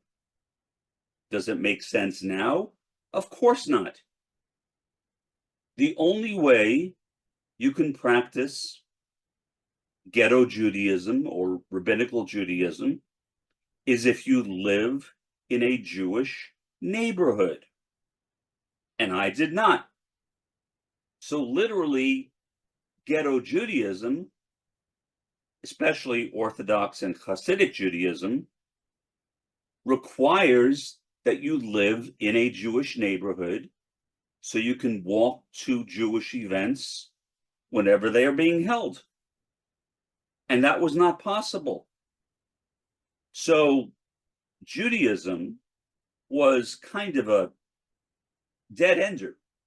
There was no place to go in Judaism. I could literally not practice any type of Judaism that focused on the coming of a Messiah, aside from the fact that I wasn't willing to follow Jewish dietary and other laws because of the fact that I lived in a non-Jewish neighborhood. And I did not want to join Reform Reconstructionist or Jewish Renewal Judaism because the whole idea is centered on a messianic age. And I wanted a Messiah, for what it's worth. I really wanted a Messiah. And just living for the sake of living without having any hope for the future, that may be okay for some people. It may be fine for some people. I'm not going to judge what other people want or don't want. But I can say that ghetto Judaism, which was developed on the European Jewish ghetto, can only be practiced if you live on some type of modern Jewish ghetto or Jewish neighborhood, which I did not. So what was I going to do? Give up my apartment and move into another neighborhood? Well, I mean, I could have, but I wouldn't in principle, because I felt that any religion that would require me to actually relocate in order to practice their religion is not a religion worth practicing. And so, again, that was the ultimate conundrum. I literally had no place to go, and that was very depressing. However, in spite of my, I guess you could say, my alienation from Judaism, I can still say that I support Bund, meaning I support a non-Zionist Judaism, given the fact that I was born into a Jewish family, a non-practicing one, but still a Jewish family, and given the fact that I am an anti-Zionist. And that was confirmed to me by the co-founder of this particular Bund movement. And so now I can say that although I don't practice Judaism, and I'm hesitant about whether to even call myself Jewish because of that. I know some people do that because they identify with the culture, but I don't identify with the culture. I was not raised in a culturally religious family, or as it's sometimes called, a Yiddishkeit family. Yiddishkeit translates into English as Jewishness. My family was not Yiddishkeit. We had no Jewish cultural practices in my family. That's the way my family was. We were an extremely secular family. And I lived in 2 Jewish neighborhoods in New York City growing up, and all the people around me were also non-practicing. So it simply wouldn't work. And so, but in spite of that, I can still maintain some connection. I'm not sure whether I should say to either Judaism or Yiddishkeit, one or the other, by being associated with the Bund movement. And that is something that I love. And I'm happy that at long last, I have found my place in the Jewish community, even though I don't live in a Jewish community. For the time being, this is Mark by Mark A. Foster, PhD. Have a pleasant day and an even better day tomorrow.